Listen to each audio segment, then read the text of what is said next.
Hello there, my friends. I'm Pittsburgh Pat, and I'm here with Chris Scanlon. How are you today, Chris? I'm very well, thank you, Pat. It's great to Glad see you.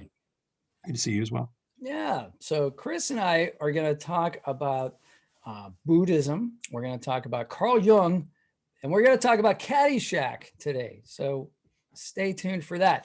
First, though, if you could smash the like button for us and even subscribe to the channel, that's great. That helps promote this video so more people can be exposed to Chris's wisdom and my prattling on. But no, let's do the algorithm a good term and press like for us. And but first, before we get to our subjects at hand, we're going to find out a little more about Chris. So we're going to do that lightning round that I like to do. So I'm going to ask you a couple questions, Chris, a la game show host, and just answer what comes to mind. What is the last song that you listened to? Oh, the last song I listened to, which would be a few days ago, and actually it's been on repeat for 2 weeks, is "Giving It Up for Your Love" by Delbert McClinton. Oh, Delbert McClinton. Nice. All right. What's the last book that you read, or are you reading a book right now? I'm reading a book right now, "Thirst for Wholeness," right here, by Christina Groff, Attachment Addiction and the Spiritual Path. So far, you like it? Would you recommend it? So far, I like it real well. I like it really, really well. Very interesting. Are you an iPhone or an Android user? I am an Android user. Do not like iPhones at all. Understood. What's the last thing you had to eat? That is an interesting question. I'm going to go with wheat crackers that come in a package. There's like 6 of them. I'm going to go with that answer. That was probably literally the last thing. Sounds good. If you saw 2 articles side by side, one was on astrology and one was on astronomy, which one would you read first? Oh, astrology.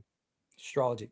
And do you have a secret superpower? Something that people look at you and they may not be aware that you are capable of doing? Like I shoot pool, for example. I can guess people's heights and weights very, very well. Have you ever done that at a carnival? Have you ever done that at an amusement park? I have actually, as a matter of fact. I took on, this was about 28 years ago at Cedar Point, and I was able to do it. I'm pretty accurate. Don't know. It's just a weird superpower. So did they train you, or you were just a natural at that? I'm just a natural. I can just figure people's heights and weights based upon my own. It's pretty accurate for the most part. I can guess that. That is a superpower. If you woke up tomorrow and you could have one ability, what would it be? Like just you could play piano. I woke up to, can you repeat that again? If you woke up tomorrow, you could have one new ability that you didn't previously have. Oh, to be more efficient in mathematics. Mathematics. And if you could travel in time, where would you go? When would you go? I'd probably go to 1975. Really? Why 1975? I just liked it. I liked the year. I liked the films. I thought it was like a nice mix of what came before and what was to happen after. I thought it was a great, it was a bridge to great things, at least culturally to me, an innocent time. Perhaps I liked films. I liked the music. Just kind of the bridge. You got some of that 60s, you got some of that 70s vibe, and then late 70s things got a little different. That's cool. Great. Well, 75 films. I'm trying to think. I mean, we're going to talk about Caddyshack, obviously, but Jaws was 75. Jaws was 1975. Yeah, that's absolutely true. Scared the pants off everybody. People didn't even want to take baths. I wasn't able to go see that at the theater. I wasn't allowed. My brothers and sisters were, but since I was the youngest, my mom did not allow me. Trying to think off the top of my head, 1975. I don't think Black Sunday was 1970. Oh, the Super Bowl movie. Yeah. Yeah, so it was a Steelers theme in it. So that's 1975 as well. That's a good One Flew Over the Cuckoo's Nest. Oh, wow. There's a powerhouse of film right there. Yeah. Right there. So that's in itself. So there's some good ones in there. So what should we talk about first? Do you want to talk about a little bit about Buddhism first? Sure. I like to talk about Buddhism. It's an interesting one. How'd you get interested? I mean, obviously we live in kind of a Judeo-Christian Western culture. So Buddhism isn't usually on the table for us at an early age. So is there a way that you discovered it, or am I wrong? Was it introduced to you at a very young age? It was not introduced to me at a very young age.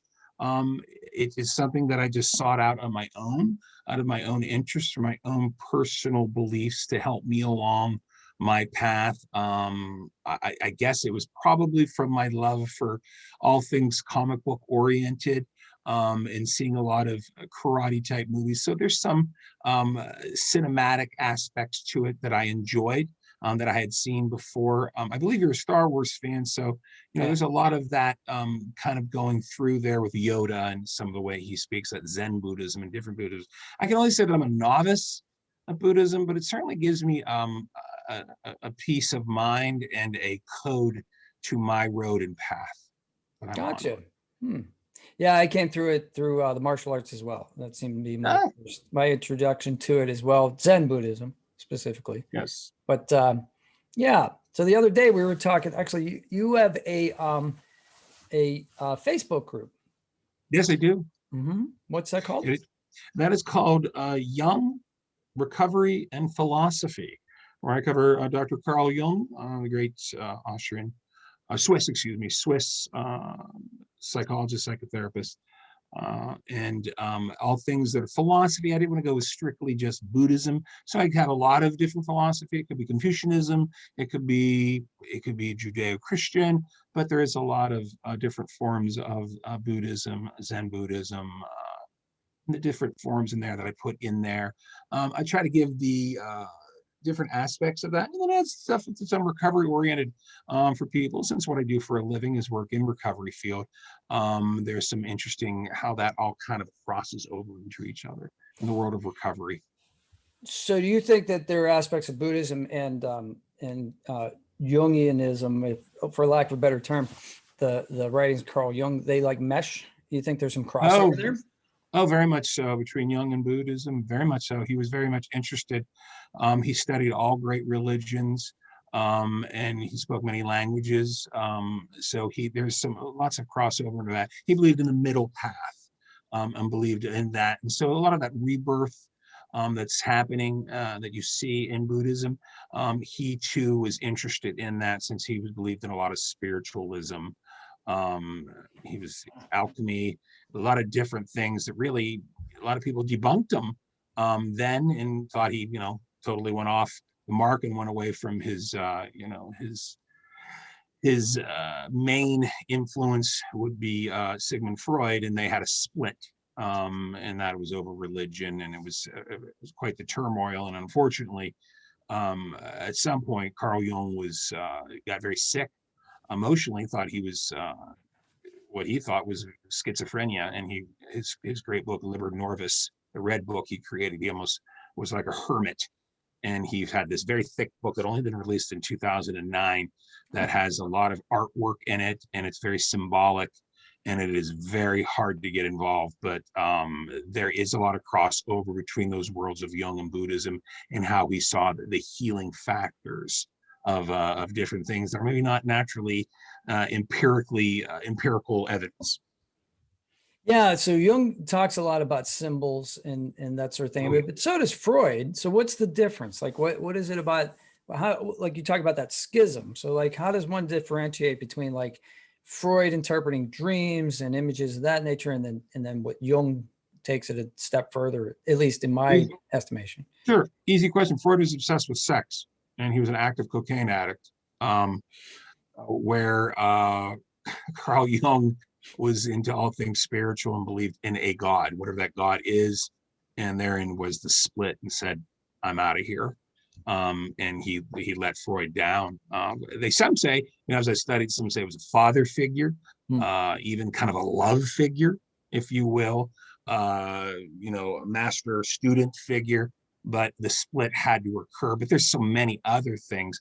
Also in the thoughts of the ego and where that goes, taking some of the ideas.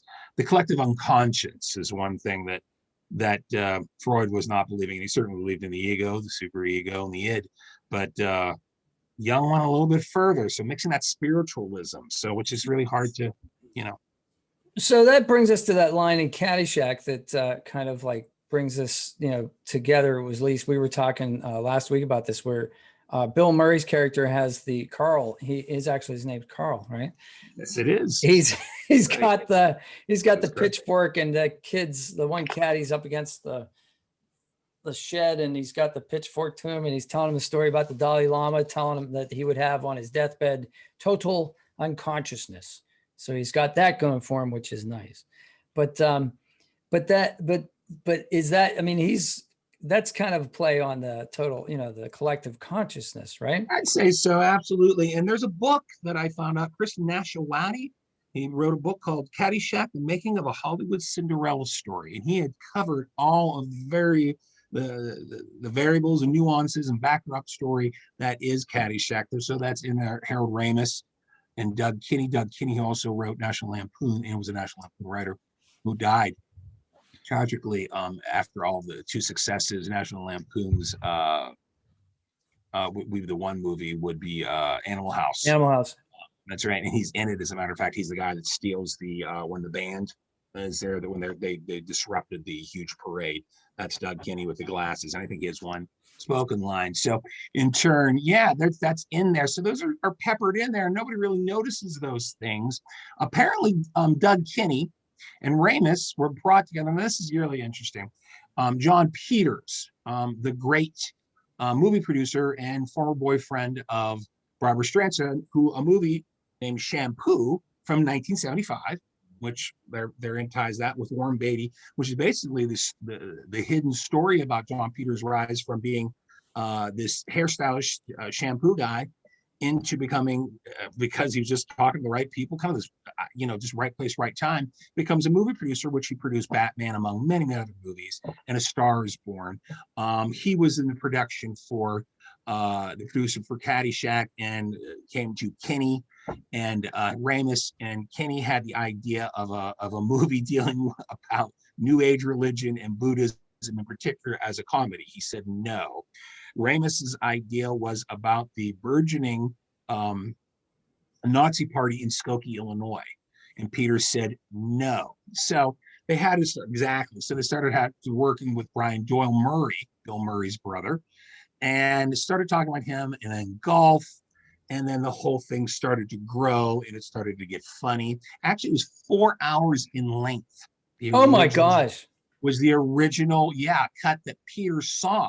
So they brought in a gentleman whose name eludes me, who was a film editor. Harold Ramis, although he had worked in movies and a side story and had worked on SCTV and was familiar with Second City TV, had no idea how to make a movie. Right. So that was beyond him. So this 4 hours, poor John Peters, who was maligned for some other things, said, this is a mess. You got to get this thing together. So there was tons of dialogue. So at this point, there was 200 pages of dialogue. Wow. So that would say that's 1 minute, right? That's they say one page is 1 minute of film. So they had to edit this thing down to make it interesting. And Peters had the bright idea. Now, in retrospect, of not only bringing in somebody editor and editing and getting it tighter and better understood to make this comedy, but also bringing in the Gopher, which cost $500,000, which was a lot of money for 1970. What? That costs almost as much as the shark in Jaws. What's going on with the Gopher? Wow. Was it an animatronic? I just thought it was. It was indeed an animatronic puppet that was placed on a table. So they had that with lots of dirt thrown onto it. And interestingly enough, the voice behind the Gopher, the unnamed Gopher, was actually used Flipper audio track from the TV show Flipper from the 1960s that they had sitting on the shelf that Peters used. So Peters came in for that and rescued this thing. You had a lot of just strange things going on to make this. I never knew that. That's interesting. You mentioned, though, that to me earlier that Harold Ramis was a Buddhist. Harold Ramis was indeed a Buddhist, and I thought that, which also then colored his next big movie, besides all the other work he did, but another big movie, Groundhog Day, which, interestingly, on the personal front, I could not stand. Till a few years ago, I was with my daughter, and then she said, Dad, sit down and watch this with me. I think this is really interesting, my daughter, Vanessa. So in turn, I did watch it, and I really liked it. Now I see that it is completely a pay-in and homage to Samsara of rebirth, recycle until, his character, I think Phil Connors is his name, till he gets it right, until he gets life right and continues as we know how that goes. And also, interestingly enough, a groundhog and a gopher are extremely similar. Yeah. Again, why is that there? Well, in the name Phil Connors, Punxsutawney Phil, so there's no coincidence there, I'm sure. I mean, Harold Ramis, not at all. He knew what he was doing at that point for sure. Even Absolutely. If he didn't know how to make a movie, he was a heck of a writer. Right. And it comes out in Chevy Chase's character in in Caddyshack, he gets to quote the Zen poet Basho, right, about the donut and the Danish and the hole in the flute. And I don't know about you. I mean, I know that we've talked about Zen koans, but I just, that's one of my favorite things, is trying to figure out, just contemplating those imponderables and seeing where it takes one. But it's funny to see an adolescent humor movie throw in those kinds of concepts. I mean, there's so many like, just lowbrow jokes in Caddyshack. but there's still philosophy in there as well. It just cracks me up. So those hidden nuggets that kind of really just like you said about, if I may say, about Star Wars, there's a bigger picture there than what is going on. That's how we sometimes have to eat these things, I think, is slowly, subconsciously. What they always said would happen with music and TV that would affect us, that there's this hidden meaning underneath. But I think that gives it a lot of weight, instead of just this mindless violence or comedy. But a lot of it was actually based upon the Murray family, who had a very large family, which I knew of. There's like 8, 9 kids in it, or 10 even. And his one brother, not Brian Royal or Bill, his brother, did actually win a scholarship, much like the Danny Noonan character, which, by the way, but by the way, I also found this. As for casting, now there's 2 different ideas within this Caddyshack. Again, up-and-coming people circa 1979, 1980, Michelle Pfeiffer was up for Lacey Underall and refused it due to the nudity that John Peters pushed. She said, absolutely not at all. And Cindy Morgan, the woman that actually played the role, had lots of trouble over that one, and was bothered by it, that it was, rather gratuitous. And Ramis felt that got taken over. Don Rickles was actually approached to be the Al Zverchek character, not Rodney Dangerfield. And Mickey Rourke is Danny Noonan. And that just fell apart. And so then, as you cast, things fall through.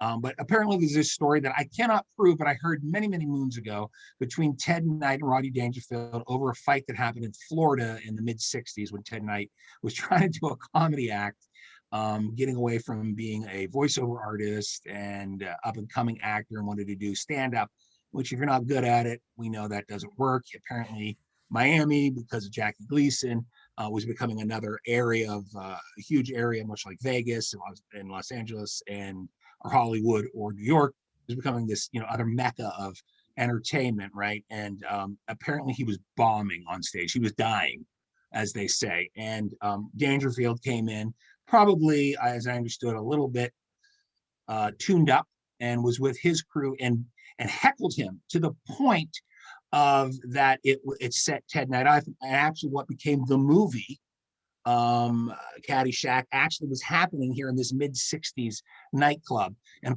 supposedly was the lore of many of those in comedy, where legends and stories begin that these two didn't like each other.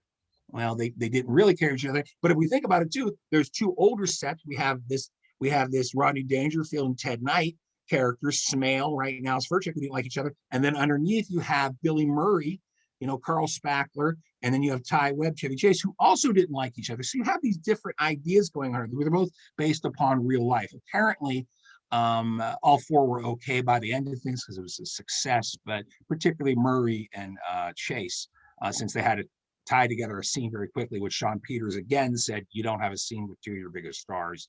So they quickly wrote that scene in there between which is hilarious. Practicing the night before he goes to the big round of golf. They got all the money on, and he's practicing and hits it into Carl's domicile, for lack of a better word. I guess he's sleeping in the garage where they keep the lawn equipment or whatever. And right. I remember hearing a story about I don't know if this is true or not, about Rodney Dangerfield. Was that his first feature film? I think. Yes, it was, as a matter of fact, and he had no idea of what the word action meant. Actually, Harold Ramis, who was a novice at making films, at least had been around, a set. And he said, and the very first scene they filmed was in the hat shop, right? In the hat shop. And he said, action. Looks good on you, though. Yeah, he said, act right. He said, you get a bowl of soup with a hat. You get a free bowl of soup with this hat? What a terrible hat. It's a terrible hat. So he said action 3 times, and Dangerfield had no idea. what he meant. He said, Rodney, why don't you come? He said, I don't understand. He said, action means come out there. He said, you mean do my bit? He went, yeah. He said, can you just say do my bit? He went, yes. He went, good do your director. bit. He said, action, do your bit. He came out and did his bit, and he said, that was it. And away he went. But yes, Rodney was very nervous and actually had no idea how to golf. So he actually had to buy a teacher to teach him to learn the rudimentary bits of golf so that he could actually show up. Yeah, Rodney was more up and coming at that point due to his appearances in Vegas, New York, and the Tonight Show, more so than Rickles at that point, who still was big, but not. Rodney was up and coming, and that certainly broke him through. So apparently they were shooting a scene outdoors, and Rodney's just tearing it up. Like he's got all the lines. He's kind of dominating the scene. He's doing great, and the whole cast is trying not to laugh, right? And the character who played Danny's rival, I forget the name of the other caddy who plays kind of a sleazebag guy who's fighting for the championship as well. That actor apparently relayed this in the scene in the part that I saw, the interview I saw with him, and he said, "Yeah, Rodney comes back from the shot. And we're all like, wow, amazed by his talent, and he's like, he's sweating profusely, and it's hot, but like he's really sweating, and he says, man, that was great." And Rodney says, I'm dying out there. Nobody's laughing. It's like, it's a film, Rodney. Nobody can laugh. They'll ruin it if they laugh. They're doing great. Don't worry, But like that was just, the translation from stage where he had that immediate feedback to the movie, which is like take. Right. And then, it's work. And you don't have that immediate as well. Yeah. It's very interesting that he was what would become legendary, and then has grown in status. Certainly, more so. Due to just how golf has taken off, and there's been many parodies, and it's obviously it's a classic movie, and certainly probably one of the most proper movies about golf besides Happy Gilmore and the Magic Comedies, right? Many others, at least proper comedies about that. And it's an interesting topic to even have, and it just seems very happenstance, and as it turns out, it was. So. Yeah. And I mean, there's just so many great, Ted Knight's character just being so uptight, that typical, like, that archetype of the rich, snooty, elitist, and yet like can't relax, get all the money in the world and still can't relax. He's got that shock white hair and that red face all the time, and right. Well, we're waiting, like right kinds of things, and his grandson or his nephew or whatever, I'll have a hamburger or a cheeseburger. You'll get nothing and like it, just right. Spalding, right? Yeah, so Spalding. So, yeah, right. So I mean, right, and it's great. He actually knew how to play, an antagonist. I mean, it's always more fun to play a James Bond villain than actually be James Bond. Oh, no doubt. He ate up, and he's certainly pretentious. And again, you actually nailed the theme, as it turns out. With that is what he was trying to say, Harold Ramis, and what Kenny was trying to say about both these things about New Age religion and this burgeoning Nazi party in Illinois, was this kind of this bourgeois kind of versus this upper class sort of class system. So there's a class system thing going on, in also a theme in Caddyshack that's apparent through the whole thing. So they also wanted to talk about that, how this was happening. We have a Dr. Beeper. We have, we have a religious figure. We have a lot of these figures kind of in higher places, and kind of this poor Danny Noonan guy that wants to get a scholarship. The religion, I forgot until just now. I had forgotten about the religious figure.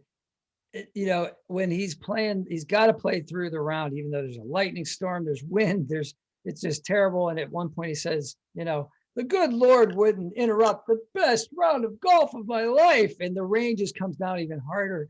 And it's just, that wonderful, ego in the face of everything else, of all reality, the ego, and pushing through, and it's a funny, it's a slapstick scene, really, man against nature, but it's really also kind of deep, And then later, of course, they It do is a a deep nice meaning little, too. there's this one little line later when they're all back at the clubhouse and they're going to make the bet, right? And Chevy Chase has that great line where he tells Ted Knight, Ted Knight's character, not to sell himself short, that he's an incredible slouch. But Right. You're a tremendous slouch. Ted Knight goes over to the character, is he a priest or is he a minister? He's a priest. I believe he is a priest. Yes. He says, you're a man of God. And he's so disappointed that he just ruined his best round of golf. He says, there is no God. Just, right. Like golf is that important to you that it would fundamentally change your core belief, like that's just, right. So there's all those things they're bubbling underneath all that of what seems like a zany, just wacky film. But I mean, I think that's how those things work. That's why I think the follow-up Caddyshack 2, besides not having most of the stars in it, didn't work as well. Right. The script wasn't too many years later. And you get 5 amazing like comedians like that. How are you going to lose? But right.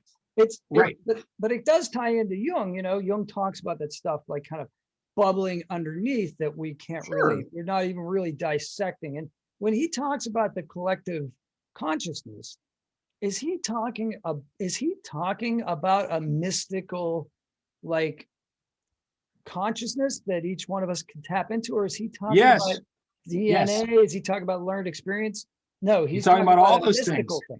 Oh, yes, he's talking about a lot of things, which actually that ties in with epigenetics and how that all kind of ties in. That that we cannot sometimes undo who we are in the collective unconscious. That these are imprints, as he was calling them.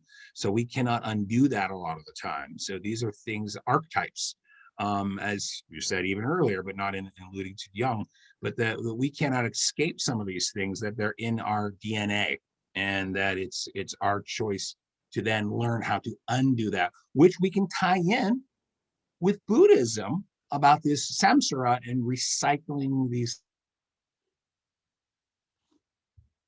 lives for Groundhog Day, which, by the way, apparently this would make sense in Groundhog Day, if I could just say just in a short amount. They cut out a scene and actually didn't even write it into where a former girlfriend placed a voodoo curse on him because the Phil Connors character stood her up. So she said she was going to get him back to repeat his life till he figured out to get out of his egotism and being egotistical. So they felt that was best left unsaid. So yeah, see, that's the thing. I think a lot of times when writing as a writer, that was my discipline in college, one of them, and I still do sometimes. Sometimes writers feel it necessary to be explicit about the devices that happen to their characters. That is not necessary most of the time. You don't have, I didn't have to know why Phil was repeating his day in order to accept the fact that he was repeating his day. I didn't have to know how the universe worked. I just, it was a fluke of nature and time, it just happened. I didn't have to have the voodoo curse. I don't need that. So it's important, I think, to trust one's audience, to know, to trust the audience's intelligence and not overwrite, to leave space for people to interpret what they wish to interpret. I mean, you're talking about, this is something that I debate with my Star Wars friends a lot. We'll talk about Joseph Campbell, and we'll talk about the hero's journey. And people will say, oh yeah, it's all over Star Wars. And I'll say, is it? I mean, is it what did George Lucas sit down and say, I am going to write a character who takes Joseph Campbell's hero's journey, or are we laying that on top of this after the fact? It's hard for me to say. I mean, I don't know. What's your opinion? My opinion is he based a large portion of that on the hero's journey, but also, on, Akira Kurosawa movies, The Seven Samurai, and a lot of other ideas. And I mean, it's the novelty of it, is just right place, right time. Yeah. He's an interesting filmmaker, reluctant filmmaker, but I think he had some leanings towards that towards Campbell's, but not solely. I mean, there's some other stories. I mean, the Bible could be in there as well, or any other story that goes in there. I mean, it's not exclusively an homage to Joseph Campbell's works, but I mean, there's a lot in there that make up that what is the Star Wars original trilogy. He's just an interesting guy and a reluctant filmmaker, just constantly making one movie to sell the next movie to keep doing what he had to do to create Industrial Light and Magic. And maybe that isn't it, but I'm sure there's just a whole lot of Campbell's, work. There's a lot going on there. So some true, some not.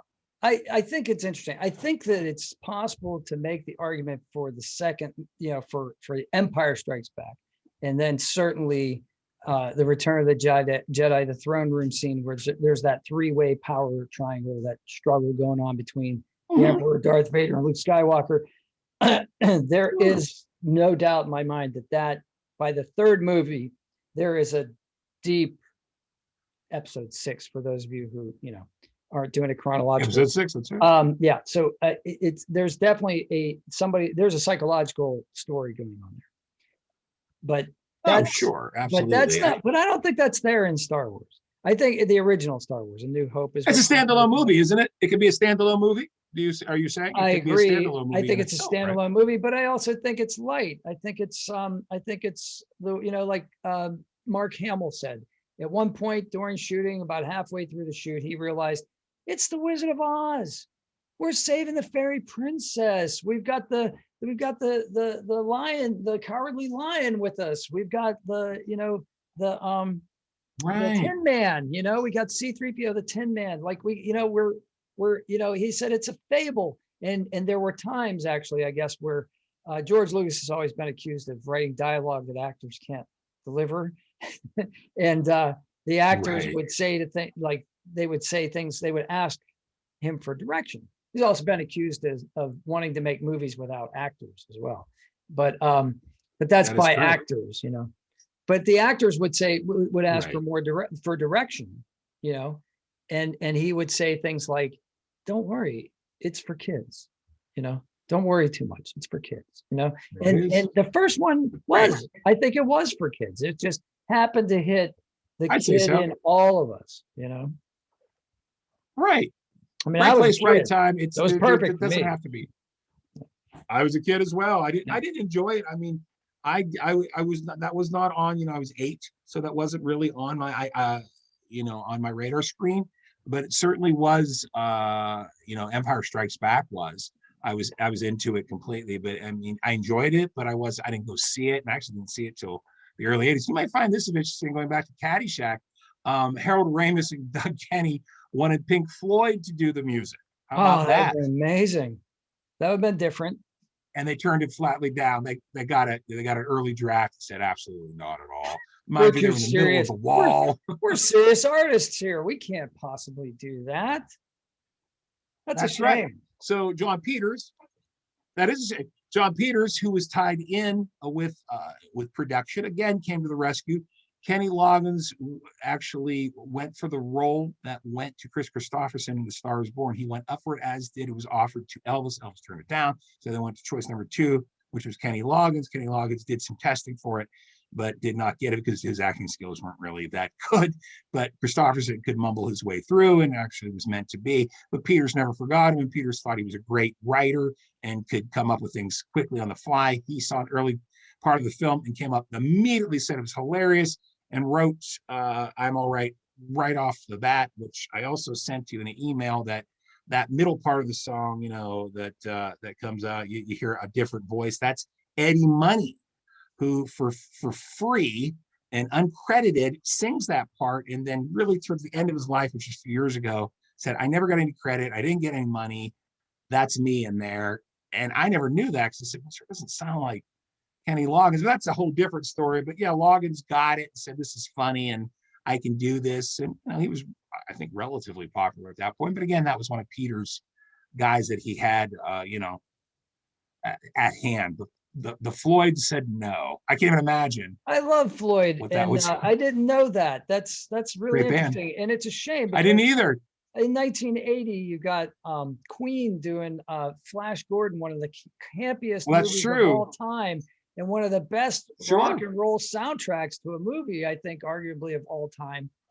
Yes, one of the greatest. Yeah, it certainly I made their mean, career even better than it already was. That was part of their high point between 75 and 80. yeah, Would be the Flash Gordon soundtrack, and really was actually, I think, in terms of bands, they weren't doing that, where they were doing even bits of dialogue. They were punctuating that. And actually, Queen sounded so much different than they ever had when they did that for De Laurentiis's. I believe he produced that he did. Flash Gordon. But I believe at that point, not only was Pink Floyd have nothing to do with something zany, but also I believe they were putting all their effort into The Wall, which then subsequently became a big movie in itself. Yeah. Some years later, so all their energy was into that. So it would seem strange. They weren't known for their up music, but who knows? It might have been a whole other. No, I mean, if you think of The Wall and you think of Caddyshack, they're dissonant. They just don't. They don't have. They're not even in the same universe. No, not even not at all. Just in The Wall. Same universe. Pink Floyd's not known for doing that kind of thing. They do it for their own purposes, but I don't think they're much for giving out their music like a lot of artists are. I don't think they're really well known. And then, as it turns out, if Kenny Loggins didn't do that, he wouldn't have gone on to do Footloose. He wouldn't have gone on to do Top Gun. Right, he was Top Gun. He was a go-to guy. I mean, the Highway to the Danger Zone. That song was everywhere in 1985. Everywhere, like it was just. And we both know because of that, right? And because of that movie, a lot of guys enlisted immediately, and women, into the armed forces specifically because of that movie. But yeah, that was his calling card. He wrote 4 songs really quick, watching the early rushes and an early print of Caddyshack, and said, "Oh, I'm inspired." So away he went and started writing. This is hilarious. He wrote 4 songs on the spot. And, at that point, I mean, I think he was more known for Loggins and Messina.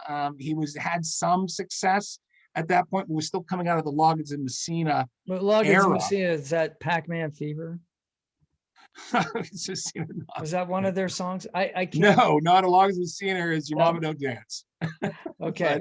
Pac-Man Fever was another a couple, which we'll have to figure that out at another time to find out. Sorry about that. I'll have to look that one up. That's okay. Loggins and Messina, Jimmy Messina from formerly Buffalo Springfield and Poco. So what's a Loggins and Messina hit? Your Mama Don't Dance. Your Daddy Don't Rock and Roll. Oh, that's a great song. Absolutely. Great little duo. Their first album, Sitting In. Kenny Loggins sitting in with Jim Messina. So away it went. And Loggins was just one of those writers that just wasn't making. He just kept nipping and nipping. And if it wasn't, there's no 2 ways about it. If it wasn't for I'm All Right and Caddyshack, none of this, that wouldn't happen for him. Yeah. No, he was be fair to middling at that point as an artist. He had to do something quick. He was struggling actually. So just Peters had him on speed dial. That has happened to so many. I've heard so many stories where musicians, like I just heard one with Iggy Pop. Oh, sure. And I was watching the movie Repo Man. Oh, sure. And he wrote Cox. Yeah. And he wrote some stuff for that. And he said he got a call from the director and he's like, I'm living in like literally an apartment with no furniture, a light bulb, with no shade. Like it's like as bad as you can think about it. West Hollywood, just absolutely down on my luck. Nobody wants to hire me. I forget what exactly was going through his life at that point, but he had a bit of a bad boy reputation. And that was perfect for that movie though, because it was all about anarchism and, and oh, sure. And desperation. Right. And, yeah. Right. Iggy was pretty bad in 1983, 1984 when that came out. So he was just getting sober, which I think he did like permanently in 86. But so, yeah, he was at the tail end of a life. He was missing a front tooth. A lot of film of him, of him during that era. He was not well. So getting that shot was great. And he was still playing a lot of clubs. He wasn't the Iggy Pop that we now know of now from the 90s, Trainspotting, the 2000s. This was Iggy still playing clubs, punk clubs, rock clubs, not getting a lot of coverage, not selling a lot of albums, an underground artist. Well, really humble too, in a lot of ways. I have one of his albums from, I'd say it's the early 90s. And I, on the liner notes, actually it had to be like maybe 93 or so, because it's after like email starts to get popular, because it says right at the bottom, it says, if here's my email address, drop me a line, I'll probably reply to you. You know what I mean? American Caesar. Yeah, I thought it was American Caesar. And then I was thinking, no, that's a documentary about MacArthur, you know. Yeah, Brick by Brick was his like watershed moment. And definitely 90. American Caesar. He's, you know, shirtless on the front. He's got that's right. Yeah. That's right. Mm-hmm. That's right. I mean, that guy, James Jewel Osterberg of Detroit was a, what a character. That guy, there's not enough time on this program to talk about what he's done and where he's gone and the neat things and the chances. He turned down to be to replace Jim Morrison. And arguably covered a lot of his vocal stylings, same baritone kind of crooning, to continue his own artist vision of doing what he wanted, was working with David Bowie in Berlin, and their work was very influential and was meant to be, and coming off of drugs and alcohol, and really just taking up roles like, that was a big thing, going back to Repo Man and that whole idea, which I just actually revisited that myself. Seeing how that worked. Alex Cox, who did Sid and Nancy as well, the movie, and was originally had the Fear and Loathing in Las Vegas. He did that, and actually they took him off of that, I believe, for the gentleman whose name eludes me right now, who was part of the Monty Python, the American. Terry Gilliam. Pardon? Terry Gilliam. Terry Gilliam, that is correct. Yes, Terry Gilliam of Brazil and many other films. Yes, Time Gilliam. Bandits, The Adventures of Baron Munchausen. That's right. That's right. He took over. Yeah, he's one of my top 3 directors. So if you ever want to talk about that, we can go into that. But now that you said that you just revisited Repo Man, I think maybe we found the subject for our next discussion, because sure. That's a deep movie. There's a lot of neat stuff, and there's a lot of Easter eggs. A lot of stuff going on in there. Yeah, there's a lot of stuff. Yeah, a lot of stuff in there, and of a different time. And we have, at this point, again, we're looking at people. There's a couple of really cool things in that. You have not only the director, you have the music. You also have kind of independent looking films. You have Emilio Estevez before he's the Emilio Estevez that we know. So he's kind of cutting edge. You and I would remember that time when people were more cutting edge and then were not mass produced. You have Harry Dean Stanton, I believe, as well, who's, just a great character actor and has been in a million movies. And he's got his own philosophy too, which I don't think you can pigeonhole into any particular ism, but man, it's a Harry Dean Stantonism. You ever see him interviewed off camera? A lot of the stuff that comes through with his character Bud in Repo Man there's a lot of that's just him. Like it's pretty interesting. I think he was given a lot of leeway. I think Alex Cox let him say, just here, ad lib a little bit, we'll see what we get. One of those kinds of directors. I'd say so with someone like Harry Dean Stanton, who at that point Cox knew that he was working with guys with Wim Wenders. He was working with a lot of, underground directors, making not huge production movies, although Stanton had been around since the 50s, was part of Dennis Hopper's crowd and had been around. So, even though he was known, they're giving him a lot of leeway into what looks like really European made film is what I would say that is, more Euro made film. That to me, again, we didn't want to leave that to another time, previewing it, but again, you have Cox, who I believe is a British person. I'm not mistaken. I think you're right. Yeah, I would say so. So he was tied, and he's tied in heavily with music, and the leeway that he had with that, and bands like the Clash, he had as well, and it's tied in completely. That's an '80s thing too. Elvis Costello too, as well, and a very young Courtney Love. And actually, there's a scene where the Circle Jerks are on stage, actually. Oh, sure. One of the clubs. And they're like, and Emilio Estevez says something like, yeah, I remember when I used to like these guys, Golden hits. That's like so how much, candor, how much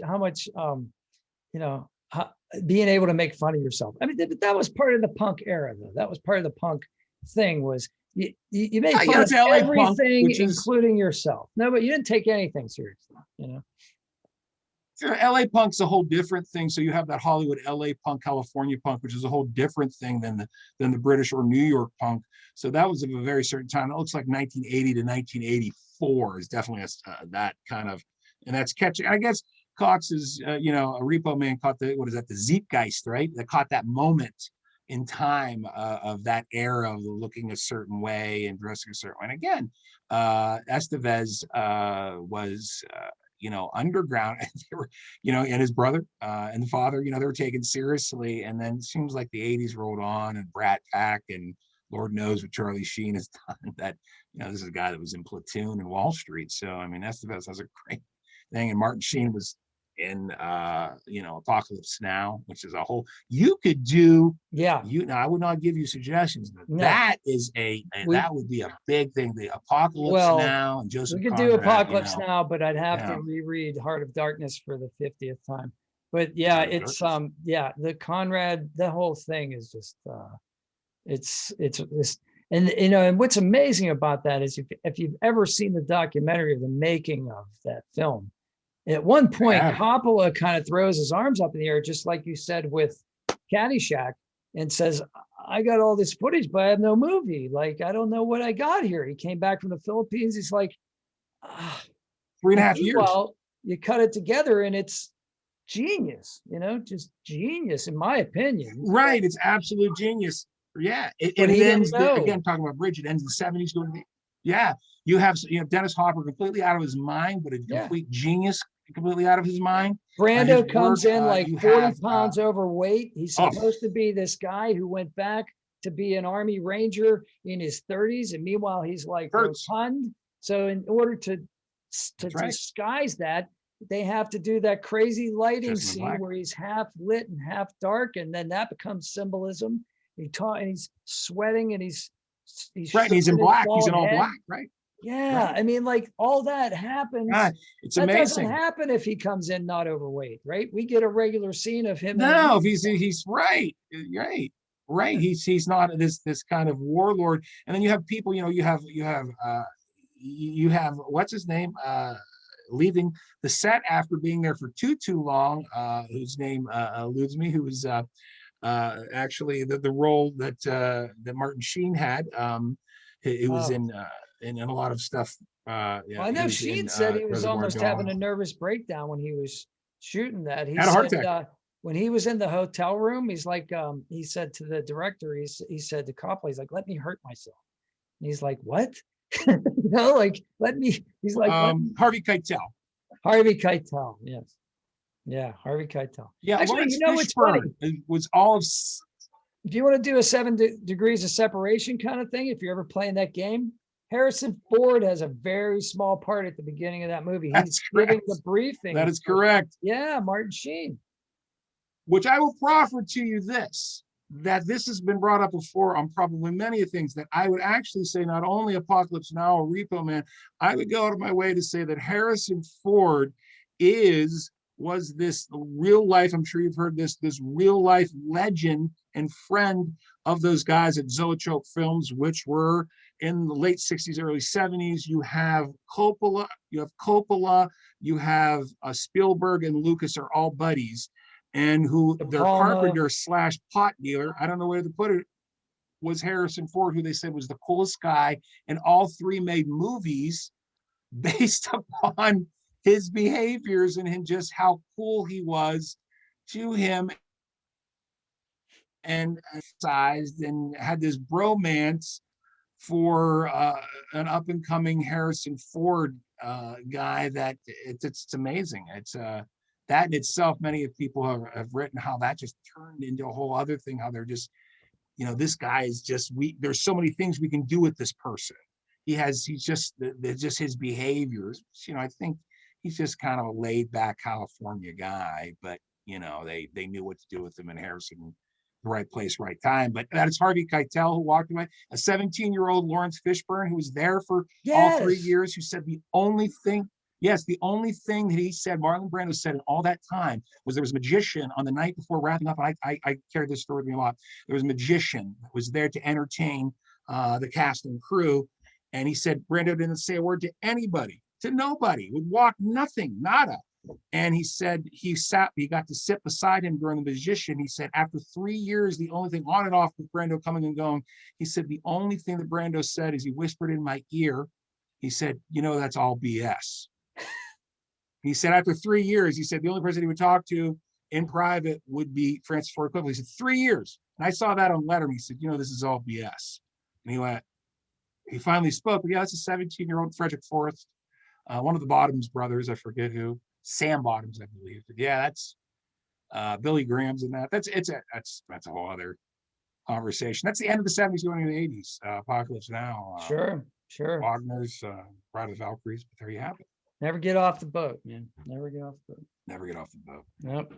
There's tigers, man. There's tigers in there. You don't mess with that. How many times does Dennis Hopper say man? Man. Probably he says man quite a bit. Bug-eyed is all get out. He says man more times than you care to mention. But I mean, he just eats scenery for his whole part in there. He's just chewing it up. And without he's the sycophant, right? He's the convert. He is a sycophant. He's the one that goes, you don't understand, man. The man is a man. Like, you don't understand. Right. Like, he's the guy that went there just like this. So that's possibly Sheen's character's fate, right? Yes. If he could do that, he could end up being an acolyte, a worshiper of Kirk. That is correct. But sycophant. He's gonna play his. He's gonna do his mission, and he does. It's not gonna be an errand boy. Yeah. Cool. Awesome. So we got a lot of stuff to talk about next time. Is there anything? Hopefully, there's the next time. Anything you want to do to wrap this one up? Nothing. I just want to say thank you, and thank you, and thank you for this opportunity. And I'm very grateful and humbled that someone would want to speak to me on a Sunday afternoon. And hopefully, we're entertaining those out there who are enjoying Pittsburgh Pat's podcast. Well, if everybody's still here, go ahead and smash like for us. We appreciate that. And Chris, it sounds like we're going to have a couple more conversations. Thanks. So I'm going to just tell everybody to have a good day and do something nice for somebody today without getting caught. Have a great day.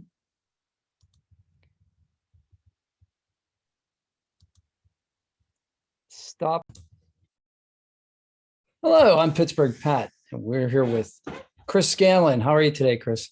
I'm very well, Pat. Glad to see you. I hope you're well as well. I am. Great to see you. Yeah. So we're going to talk about a movie that's near and dear to my heart, the Duelists. And I was very happy to hear that you were also a fan of this first outing, full-length feature of one of my most admired directors, Ridley Scott. Absolutely, indeed. I have ever spoken to anyone about The Duelists or the complete career filmography of Ridley Scott. So I would say, first off, if I may go first in this duel conversation, is I believe the movie would be at some point described as being sumptuous. And there's a word you don't use much. That's a wonderful word. I love that. Before we get too far into it, I want to just address a YouTube order of business. You guys smash like, that helps the algorithm to make sure more people see this. And somebody asked me to buy one of my hats the other day. So I sold my hat on Mercari and I listed a couple things on eBay. So if anybody wants any of this stuff as a souvenir, I mean, I guess you could have the hat, the coat. I guess you could have my glasses, but they're prescriptions. So you probably don't, I'll probably have to go get some other ones. So we're just talking about that actually off camera, getting glasses. And check out Chris's new shades, man. That inspires 1977 right now, which is when this movie was made. Although Elvis had nothing to do with this movie, as far as I can tell. Is there any tie-in? He passed in 1977.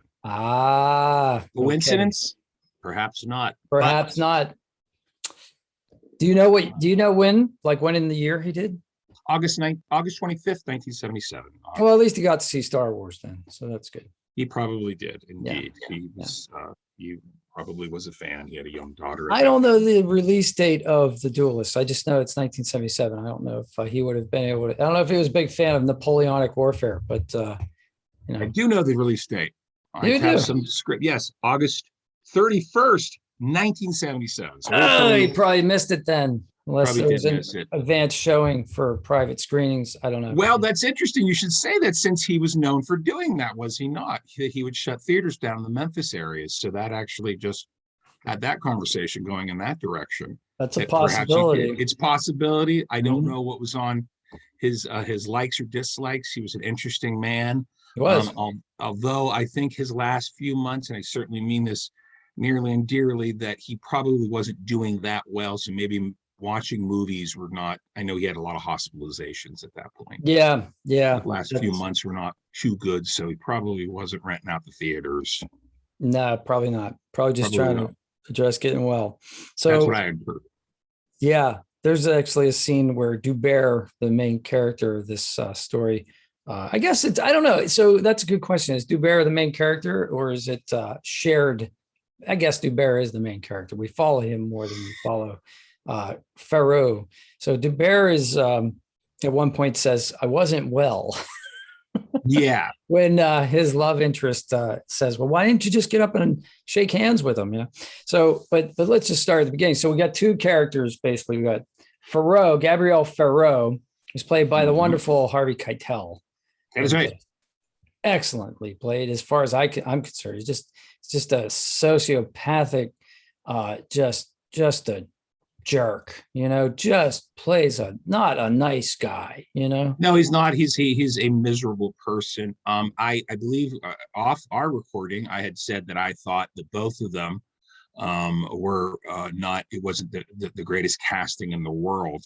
But I may change my answer due to the fact that both are very good actors. Although one likes to see authenticity in our roles, so one would think you'd find somebody maybe that was a little more European or a little more French, what have you. But I think if you look at Keitel, you will see later what then happened in you saw the year before in Taxi Driver, and then you saw really his career took off again, and more so in the 90s, the 80s.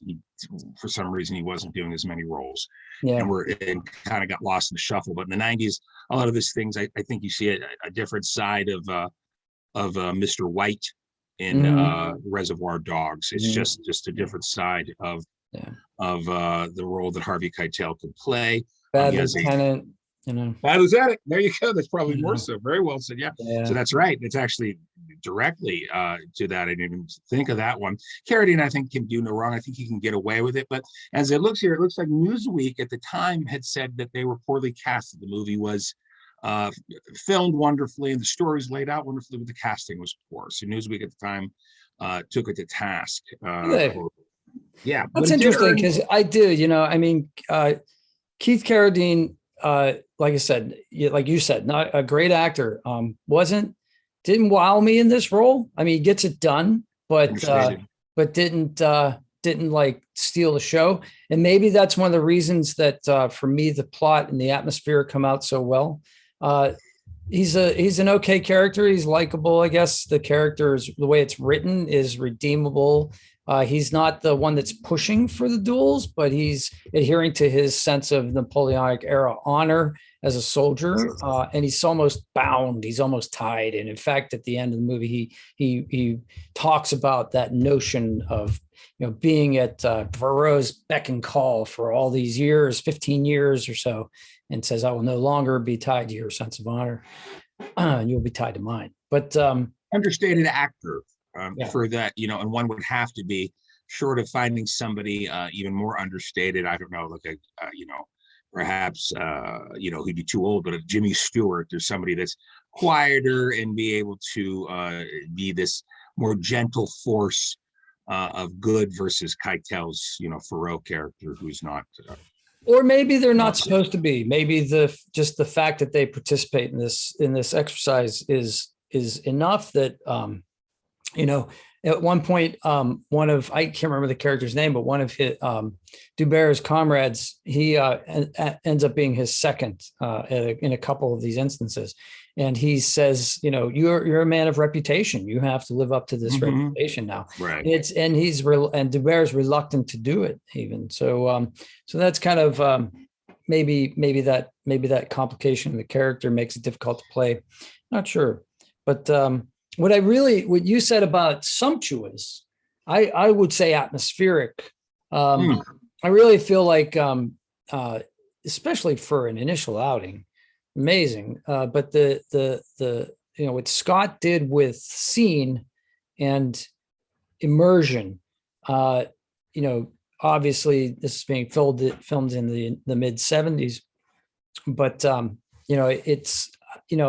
get the sense of dampness. I get the sense of cold. I get the sense of the outdoors and the indoors not being as separated as they are. There's a lot of animals. In fact, a cliche in Hollywood is never work with children and animals. The very first scene, we see a young girl who's herding geese. Yeah. And can you imagine trying to shoot a bunch of geese like that? I mean, well, it's a long movie too, versus what we're used to probably seeing in regards to in the pacing. That's a 1970s pacing, which Jaws had and Star Wars, etc. Rocky, for sure. Rocky's a really good example, because when you think of Rocky, you remember the fight scenes, but then when you go back and watch the original Rocky, man, it takes a long time to get there. It's character development and its relationship, and I personally forget about all that because I've seen Rocky 3, Rocky 4. You know what I mean? And that's what they said about Jaws. They said, I think that was the tagline then, and then then and much later, 10, 20 years later, says, when do you see the fish? When's the fish coming out? Was the line. I'm sure you'd heard that. When's he going to make his? This is if you see Godzilla versus King Kong, sir. Yeah. 1960, quick. So that character development, certainly this is all character development, but I guess atmospheric and sumptuous, I don't know if they're certainly in the same realm, but to me it's like a painting come to life. Yes. Scott's background, for a first feature at age 40, which I thought was interesting. He and his brother, a little more background. Tony Scott, who directed Top Gun, Days of Thunder, True Romance, he had passed some 9 years ago. They obviously their career filmography is just amazing, but he directed commercials. Scott did, Ridley, and one was a Hovis bread commercial for the UK, which looks like a painting come to life, set in Yorkshire, and from 1973. So that, and then a lot of people know for Apple, the 1984 there's a big one for the Super Bowl commercial. So Scott had that going. Of interest, if I may say, since all things kind of go back to Star Wars, don't they? Maybe with you, maybe with me, perhaps. But interestingly enough, his second movie, there you go. His second movie was, as we know, Alien. But he was not interested in that. He was interested in doing another period piece of the 14th century, a chivalry romance, sort of Lancelot Guinevere, King Arthur thing called Tristan and Isolde. And he did not do that because of the fame of Star Wars. And he said, I can do what I want to do. And I guess that's where, we certainly would know that he was able to get the script. I think that was, I don't want to get this wrong, Dan O'Banion, I think was his name, was the author of the screenplay of the book for Alien. And then away he went. Big time fame. So if it wasn't for Star Wars, he would have continued down that road. Here's another interesting thing. He has a movie coming out. Scott has 2 movies coming out soon. One of them is The House of Gucci, the Gucci family, with Lady Gaga and Al Pacino and some other famous people. But he also has a movie with Matt Damon. Yes, Matt Damon and Mr. Affleck are back again in a movie called, get a load of this one, called The Last Duel. Really? Yeah, I just saw that, and because it had more history to the fact that maybe not a history, but more coverage due to the fact that Damon and Affleck were teaming up again. I did not know for what, but this time it is a knight in shining armor storyline. So So this is where it's going. So who knows when that will come out? But I guess back to the duel. So look at this, as you look it up, each thing it reads like a book, does it not? I mean, and as it is, Well, it's based on a short story. it's kind of a book come to life. The Elephant in the Room, Joseph Conrad, right? Mhm. Author. Yep. What is it? Heart of Darkness, right? Yep. That inspired Apocalypse Now. So this lays out. This is from his a series of short stories. So this lays out. We have some great things in that first duel. So I don't know if that's something you want to talk about. Each one has. Yeah, sure. I love to examine each one of them, actually. Actually, at the beginning, we have a little bit of narration, right? And Okay. the narrator is actually Stacy Keach, which I thought was interesting. Yes, Keach did a lot of that was where Keach gets a lot of his work then, and then later on a lot. Well, actually, his whole career did a lot of narration. Yeah, and I actually met Stacy Keach. I rode on an elevator with him. Yeah. Wow. Yeah, he was in a production of Macbeth when the Benedum first opened in Pittsburgh, and the leading lady, she was a guest of ours often at the restaurant, and she gave us tickets. We got to ride and meet. We got to go backstage. It was fun. Cool. Yeah, we got to do a lot of interesting stuff. I think he's a great actor that I think has again, much like a lot of actors, has a background in probably more of the classics, and has a certain line of schooling and theater performance that sometimes never came out. I don't know if I could give a complete picture of what a Stacy Keach career looks like, but I don't think when we think I think classics comes to mind. As we know, we know, I think remember Ernest Goes to Camp, and Ernest goes to the Army, and Ernest Saves Christmas or whatever, right? Well, Jim Varney, as a side note, was one of the most studied men of Shakespeare in North Carolina at one point, and actually went over to the Royal Academy to study. And his line, I saw this on an A&E biography from the 90s. I went many years over to England to study, and studied and schooling, and was professor at dramatics in North Carolina. He said, in my fame, I play a goober. Well, there are a lot of fools in Shakespeare, so there's a lot of opportunities to play, that Armand foolery kind of thing going on there. But let's check out the first duel. So the little girl runs into she's herding her geese, minding her own business, and then she sees a soldier kind of appear almost out of nowhere in front of her, an apparition almost, but she's not afraid, right? Which is kind of interesting. She's curious.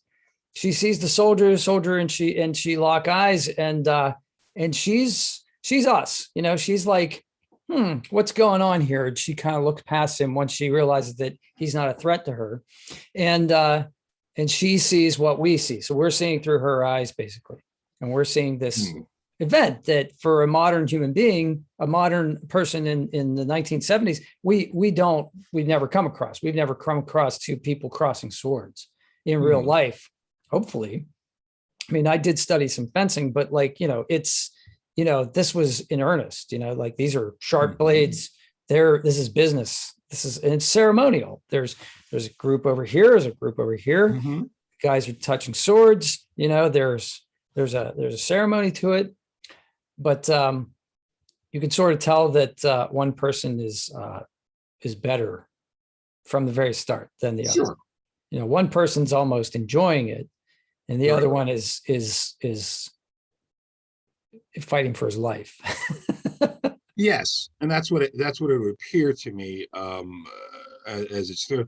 I guess a side note for me, besides each one, sometimes I would think, again, I would pose this question: is it too precious for film to even capture something like this, then or now? Particularly now, but maybe times have changed, and maybe even then they were that, and maybe that's, again, it's completely opinion based. To see something as I read through it again, which I think is better for me than to even see. And I saw it many years ago, and I believe it was something you would see I'm almost positive I saw it on the USA channel when they were doing a lot of movies in the 80s and releasing it. And it may have, again, it does seem like something that would be on Turner Classic Movies and AMC. It's definitely on AMC for sure, because For sure. for years I had a VHS copy that I had copied off of an AMC broadcast, and then I bought the production copy myself on Oh, well. VHS and CD and DVD actually. So yeah, It's interesting. It made $900,000, or excuse me, the budget was $900,000. I apologize. That's a lot. It sounds like for 1977 to me. The budget making that high. I think we probably were in the millions at that point. But that's probably costumes. Yes, the costumes. They said they got. Now that's an interesting notion too. Thought that they got a lot for the how they nailed it perfectly. That they got the period piece, that the clothing and the sets were perfect. And Scott gets a lot of time, again, just theories, that Scott a lot of time gets nailed for maybe perhaps his visualizations versus the screenplay, and the content and what's going on there. Sure. And that he gets a lot of that, and that critique. I don't know if that's fair all the time. Some movies are fantastic. Like Gladiator's a big one. I love Gladiator. Yeah, sure. I think that's a tour de force there for a lot of people, and that's certainly he won so many. That swept the Oscars, didn't it? I believe it did. It won like 6 or 7 Oscars. I mean, it was a lot of Oscars. I don't know. I think I put him even in a bigger light, Scott. So I think, so in many ways, when I speak with you about this, it's so tied in with being Scott's movie that it kind of in many ways it challenges for me the movie versus it being Scott's first movie. So I'm kind of torn over the two, maybe more so than any other thing that I mean, well, that's not true. I'd say like Pulp Fiction, Reservoir Dogs, I certainly associate, but I don't necessarily have that strong a feeling when I think of Star Wars and think of George Lucas. For some reason, the back seat. Not that it was his first movie. I think it was his third or so, right? Right, something like that. It's interesting because this is Scott's foray into the world of film, and he chose this concept. There's probably so many, and I didn't do my history to find out what his other choices were, but he went this route, and here we are. But I mean, it's to look at it, it doesn't seem like something that would sell. I don't know. I mean, history pieces are, historical fiction is one of those things that never really seems to go out of style. I mean, it seems like you can make a movie or a television series about Henry VIII at any time, the Tudors, that sort of thing. Right. Elizabethan England seems to be a really popular subject. I mean, how many times have we seen actresses portray? That's almost like a grand tour for an actress, is to play Elizabeth at one point, so just like playing Lady Macbeth or something of that nature, it's right. It's so maybe, but for me particularly, this movie sparked my interest in Napoleonic France and the French Revolution. And there you have it. Probably about a third of my library is devoted to that subject. So it's for me, it was personally inspiring. It put me on a path to another era, and not so far away that it was alien. Like I study a lot of ancient Roman history, but that's so far away. It's really hard to capture what day-to-day life might have been like. But I can almost capture pre-industrial France. I can almost kind of figure out what an agrarian society with some modern sensibilities would be like. But this sense of having a code of honor, which one needed to defend. That is a fascinating concept, and I think that it's interesting in this movie. I really believe that this is done with intent. That sexual stereotypes, the roles that because I think the most redeemable character, the most likable character in this story is Diana Quick's character of Laura, and we don't even get her last name. She kind of gets tossed about by the wind, by the fates.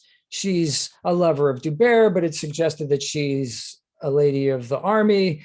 And then she goes and gets married at one point, and her husband dies. And, the story is not very nice to her, but the male characters interact with her aren't extremely nice to her either. Like they kind of just like, oh, and they just kind of toss her about. There's a scene where Dubert is practicing with Morgan Shepherd and he's practicing his dueling skills in an upstairs studio, fencing studio. And she knocks on the door and says, I was told I could find Armand Dubert here. And he just gives her this look, and says, not here, and closes the door on her, just no consideration at all. She goes into Pharaoh's tent at one point to confront him, and that's actually a really neat scene where Pharaoh actually pretends that someone else is him when she asks, and he avoids her. And then when she finds out who it actually is, he draws his sword when he finds out that she's Armand Dubert's woman, so to speak. And he says something like, I knew a man who was stabbed by a woman and gave him the surprise of his life. And she says, I knew a woman who was beaten to death by a man. I don't think it surprised her at all. And just that attitude, of like, okay, this is a man's world. Like that's just the way, especially in the army, like that's the way this played out. And to capture that sensibility, which we, today in 2021 is completely foreign to us. And, like, what is this nonsense, this caveman nonsense?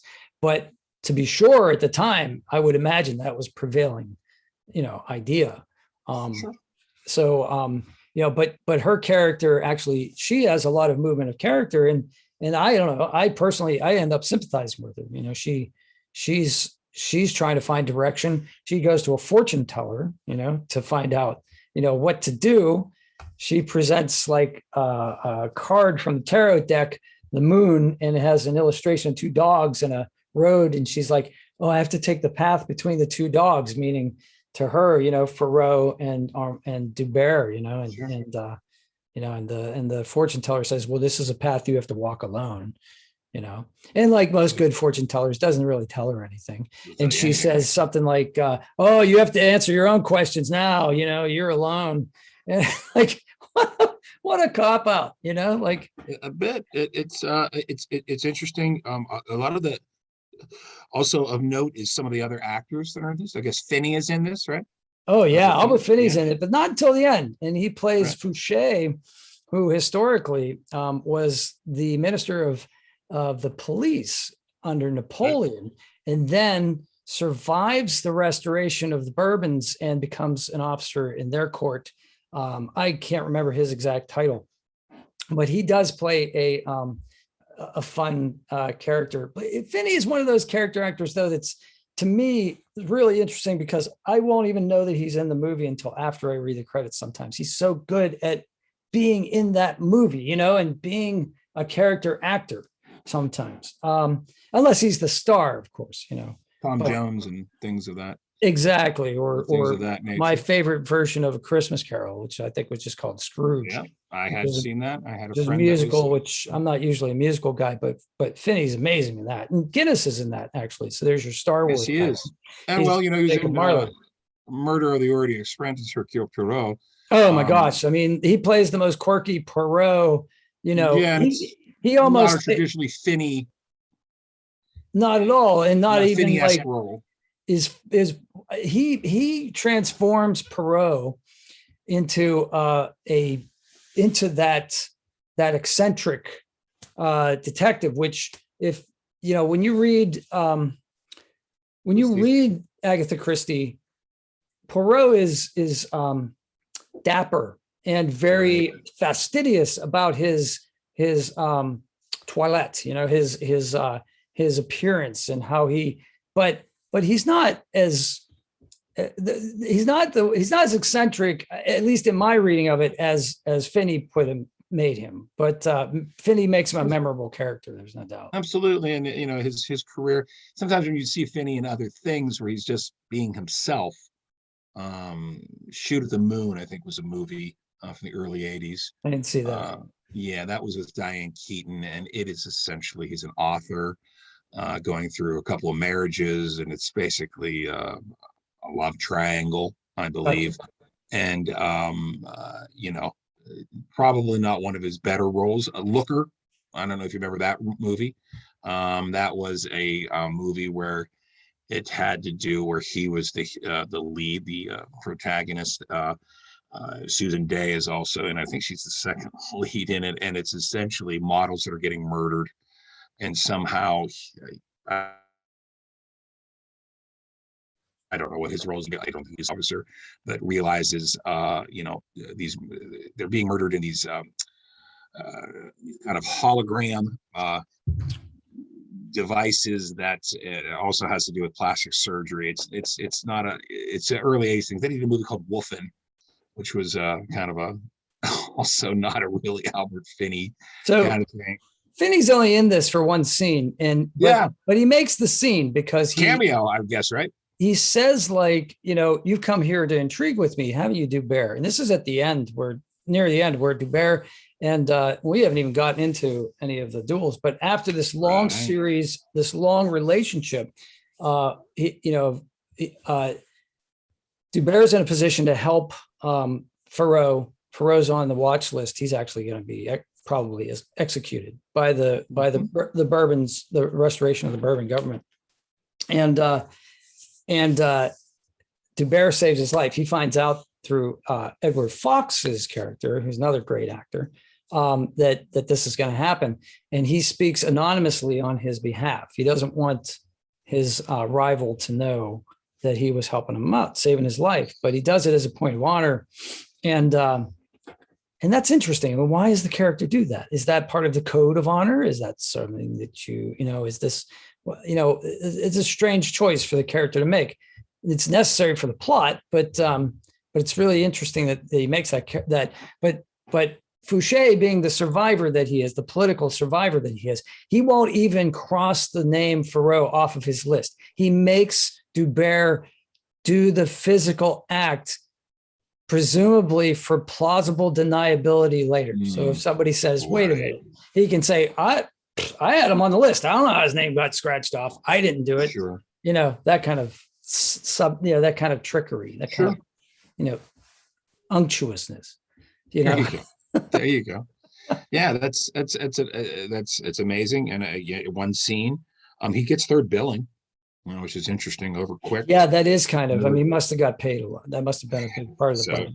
Yeah. And over Tom Conti as well. But I mean, Tom Conti at that point probably wasn't. Tom didn't have a name, probably. I don't even know if a lot of people would recognize his name. It's a shame because he's really amazing in this. He plays kind of like the comic relief in a sense. He's an outside observer.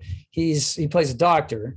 At one point, the first scene we see his character in, he makes a joke. The very first line, he says, "You've been scratched by a woman."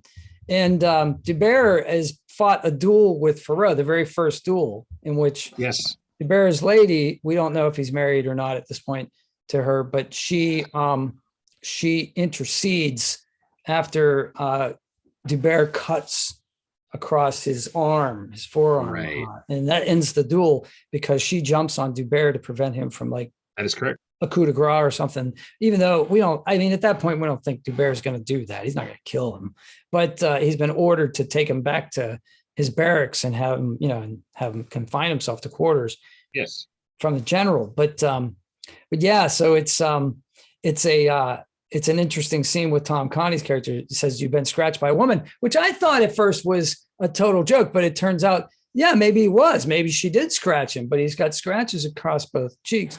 And he says something about a tomcat. He says, "Well, one tomcat wouldn't send a doctor to another tomcat." So there you go. Talks about his sense of honor, but he also says something about, he says, "When you've been scratched by a woman," he says, "Yes." He says, "Correct." And Tom Conti says, "A crime of passion." And he says, and Dubert says, "No." And he says, Connie says, yeah, that would be out of character for you, you know. Like, There you go. There you go. I think Conti at that point was more of a stage actor at that point. was he? I believe so. I mean, films were, I think, and he had, and again, I think he returned to that in the early 80s. He had a few moments of fame, briefly, you know, like from 80 to 85, Yeah. and then, you know, back to the stage. So I think he's more known for his stage work. Well, it's interesting. So when this happens, before this first duel happens, Dubert is sent to get Farreau. He finds Farreau in a salon, right? Like this, you know, presumably he's having an affair or he's interested in this lady who has this salon, right? And he's disinterested in the opera singer who's doing a fine job of singing soprano, and he acts like he's interested because he wants to win the favor of this lady. Mm-hmm. Meanwhile, obviously he seems disinterested, but Dubert goes get him, and as they're coming back and he's explaining, like, you know, you fought a duel and now you're under house arrest, basically. They're walking down the street and they're talking about why he's being you know, I don't know, apprehended is too strong a word. I don't know why he's being sent, you know, punished for doing this, basically. And they have this argument, and it's shot in a way so you're very far away from the characters. Mm-hmm. And in the foreground, there are carts moving and there are people milling about, and there's a lot of noise. And we don't actually get to hear really what the argument is about, but Farreau takes it as an insult. And I think it's really important for the story that we don't know why these two are fighting. Like, as an audience member, we're really not clear on what the exact point of honor that was offended was, because it really doesn't matter. Like, Farreau is dueling for the sake of dueling, and Dubert is dragged into it because he has no other choice. In fact, Tom Connie's character says, before history rolls over, what was the cause of the duel? And Dubert says, I'm far from certain myself, you know? Sure. So, which leads you, to Farreau to Keitel's character. What drives him? Is he driven just by aggression and revenge and honor, or what have you? Or the thrill of it, his prowess at things, looks like to me. That's what I looked at. And that's why I find it, again, I was looking for the quirkiness, the outside issues, maybe the little intrinsic things, again, to see him. I wonder, I've never seen an interview with Keitel, but obviously he's somebody from the Bronx. I don't know if he hides his accent very well. He doesn't do a French accent in this. No, I don't. Nobody really does. I don't know if I care for that anyways. By the way, as a side note, I don't care for that really. And no, you have to be really good at it, and right. If you can't pull it off, then you end up with like a Costner Robin Hood, where you have this mid-Atlantic accent that nobody can like identify, and you slip in out of it, and that's all anybody focuses on. So why bother?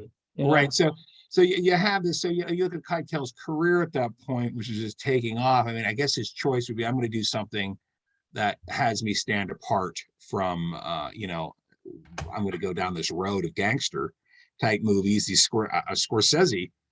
He was a Scorsese actor, is what he was. Scorsese is great.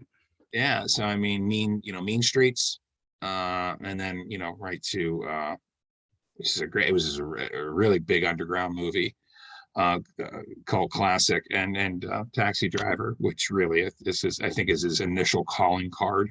I don't know if you ever saw After Hours. Did you ever see After Hours? That's a Scorsese movie about New York City. Yes, I have. I can't say that I know it very well, but that's a more of an art house kind of thing. Yes, that's what I love when I think Scorsese. That's what I tend to think of. That's probably my favorite. I'm not a huge mob movie guy, and I know that's Scorsese's forte, and I can respect that. But it's not what I'm interested in watching. Sure, he jumped the shark, if I can use that outdated statement, maybe with Goodfellas, he went big, right? His art house appeal. Speaking of Taxi Driver, I mean, that was really not something. I actually spoke with a coworker of mine, a doctor, as a matter of fact, and we have these almost similar conversations that you and I are having in between patients. And he's of our age group. And I said, if you look at Taxi Driver, I said, it's really not much of a plot. It's really not the Scorsese any of us know, to be honest with you. So yeah, so there's a lot of that there. So I agree with you completely. I think when he completely jumps sharp besides Goodfellas, and you're going in particular with the mob aspect of things, and that's for sure, is Alice Doesn't Live Here Anymore, I think was his first movie, if I'm not mistaken, with Ellen Burstyn, which became then the TV show Alice, and from the song, right, from three, to look at that, at Scorsese's career choices. So yeah, After Hours, he kind of went back and forth. Even The King of Comedy is still an art house kind of thing. Well, it's funny. I mean, I know we're talking about Scott, but Scorsese, I did see interviewed once, and he said, I kind of like would make a movie that would pay, and then a movie that would fail, and then a movie that would pay, and a movie that wouldn't. And it was like every other one. He's like, he said, if I was batting 500, I was okay. Right. I always figured if I got two stinkers in a row that Hollywood, couldn't, didn't make money on, I said, I figured I could always make TV movies for USA Network. So right. And that's why you think, if you look at the movie choice before Goodfellas was The Last Temptation of Christ, which we both remember probably really well. I really like that, actually. I liked it too, but nonetheless, a lot of controversy. Really, the controversial part wasn't the part that I liked.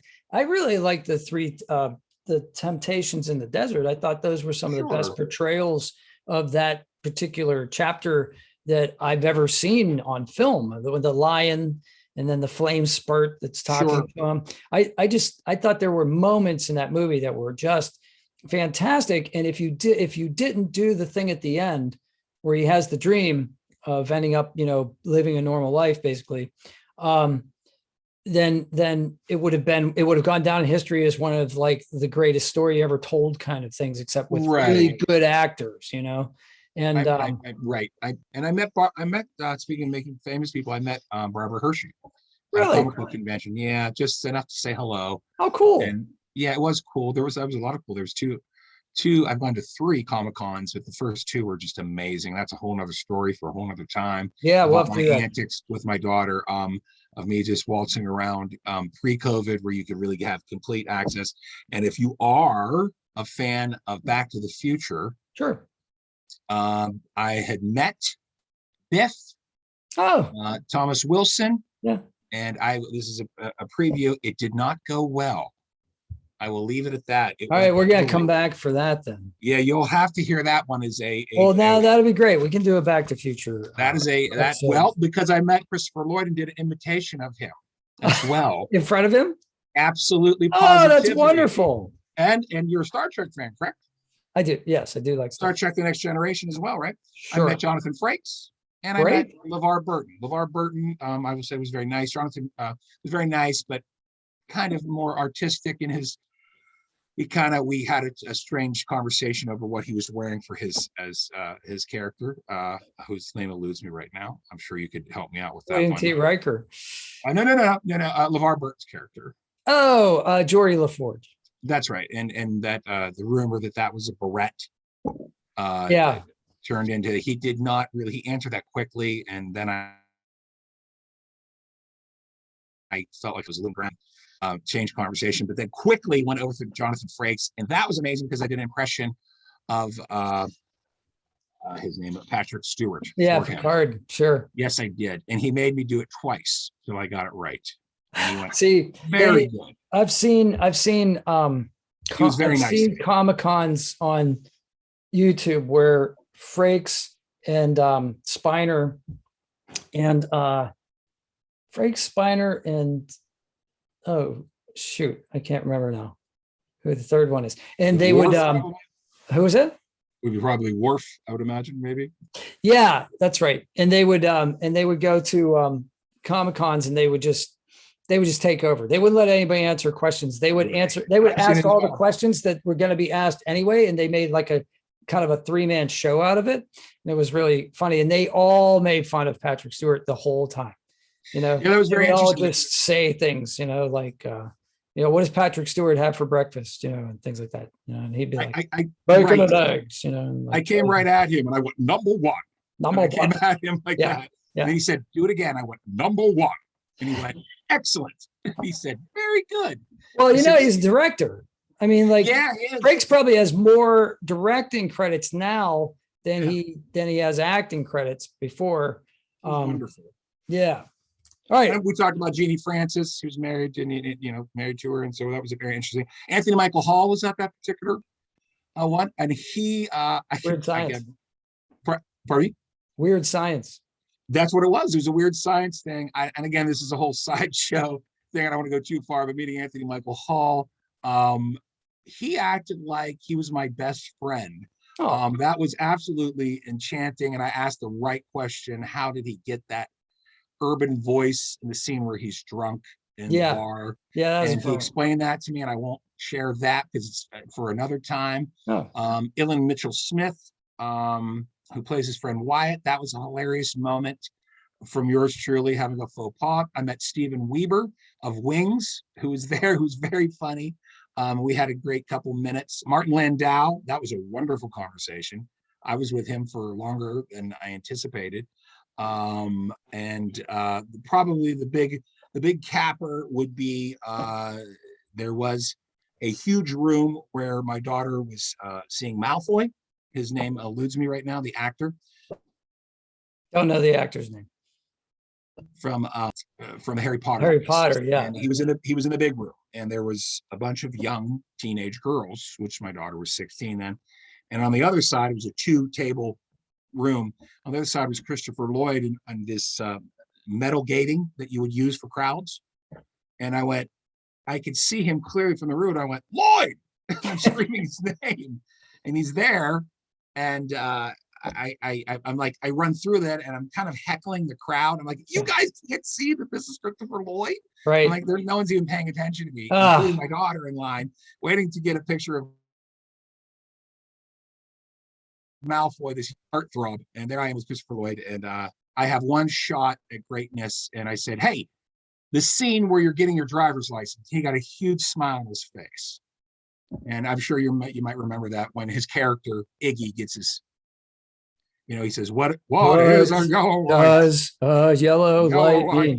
Slow down. Yeah. And I did it. And I had like 10 seconds and he got a big smile on his face and he went like this. And I said, that's it. I said, thank you.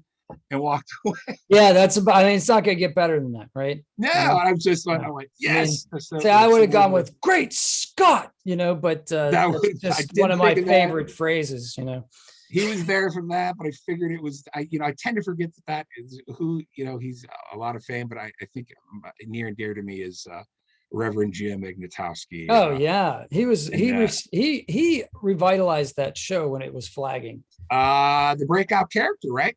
Yeah. Correct. Which that has nothing but breakout characters. Yeah. On sitcoms. Of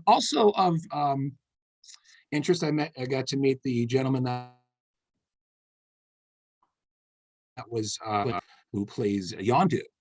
His name's eluding me right now, from Guardians of the Galaxy. He was very, very nice as well. The second one, I'll stop here because we have to get back to the duelist, is Donnie Most. Now I'll give him special. He is the direct opposite of Mr. Tom Wilson. Donnie Most, Ralph Mouth, I kid you not, gave me 10 minutes of his free time where we went almost episode for episode of Happy Days. Wow. As though you and I are talking right now. That's fantastic. Absolutely enchanting, wonderful, had nothing. It was a charming, nice to my daughter. It went on for 10 minutes. I thought we were going to have lunch. I had never been that overly impressed. What you would think would be someone that would be, very low on the list at this point, a C or D list. It was and some. We talked. We went even over obscure things, like there was two Ralph Mouth had two fathers. Like the switch with the two Chucks, which is infamous for Happy Days. There's also was two fathers, and the one was played famously by a guy that was on who was on Mayberry. So that's an interest. He was wonderful, probably the nicest interaction I've ever had. We went episode for episode, and I could not stop laughing and giggling. I was like, this is like a dream come true. That's But great. there you go. There's my Comic-Con side thing. Back to the Duelist. Don't want to Gotcha. take some of that too far. We got too far in the mix. My Yeah, apologies. that's Back great. I love it. I love it. Those are wonderful. Have you ever had the opportunity or desire to go to one of those? I have not gone to a Comic-Con. No, I have not. Yes. But I mean, I would. I haven't done it. Yeah, I didn't either, and I never thought. But somebody, coaxed me along. My daughter was young, and I said, you know what? I never really had any, just never had any desire. But I didn't realize at that point you could get that close. Now I went to the most recent one in May, rather, and it was different because of COVID, and it was very crowded. It was very hard to see. Although I did brush very closely, I was parked behind the actor who played the Soup Nazi in Seinfeld, and was right near him, so that was interesting. And got waves of Little House of the Prairie, but it was a complete madhouse there, and very warm, and it was not as fun as the other two times. That's for another time. Biff versus Scanlan was there's many takes on it, much like the Duelist.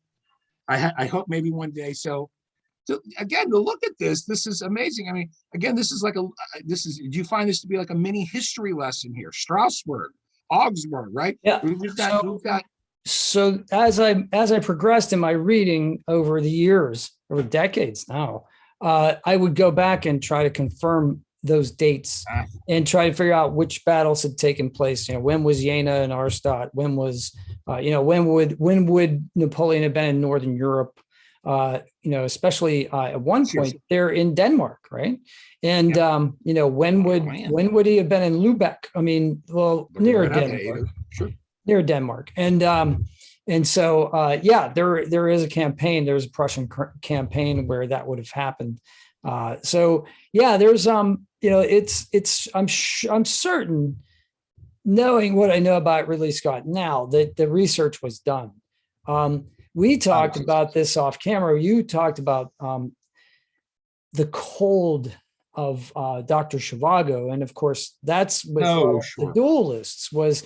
I said the only scene that even comes close to that scene where, Dr. Zhivago goes to the villa, the dacha, I guess you would call it, in the dead of winter. And there's icicles on his mustache, and it's there. The only thing that even remotely comes to me feeling cold from watching a movie is the retreat from Moscow in the Duelists, and that whole scene where Keitel and Dubert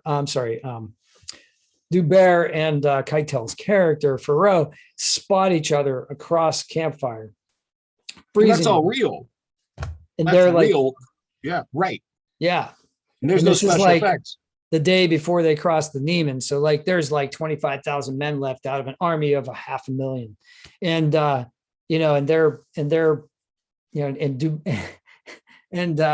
Ferreau picks up 2 muskets as if they're going to fight the duel, as soon as they can, the obsession, and that's where we are at this point. Obsession. So we've gone for 12 years now. The first duel is fought. It's an obsession, right?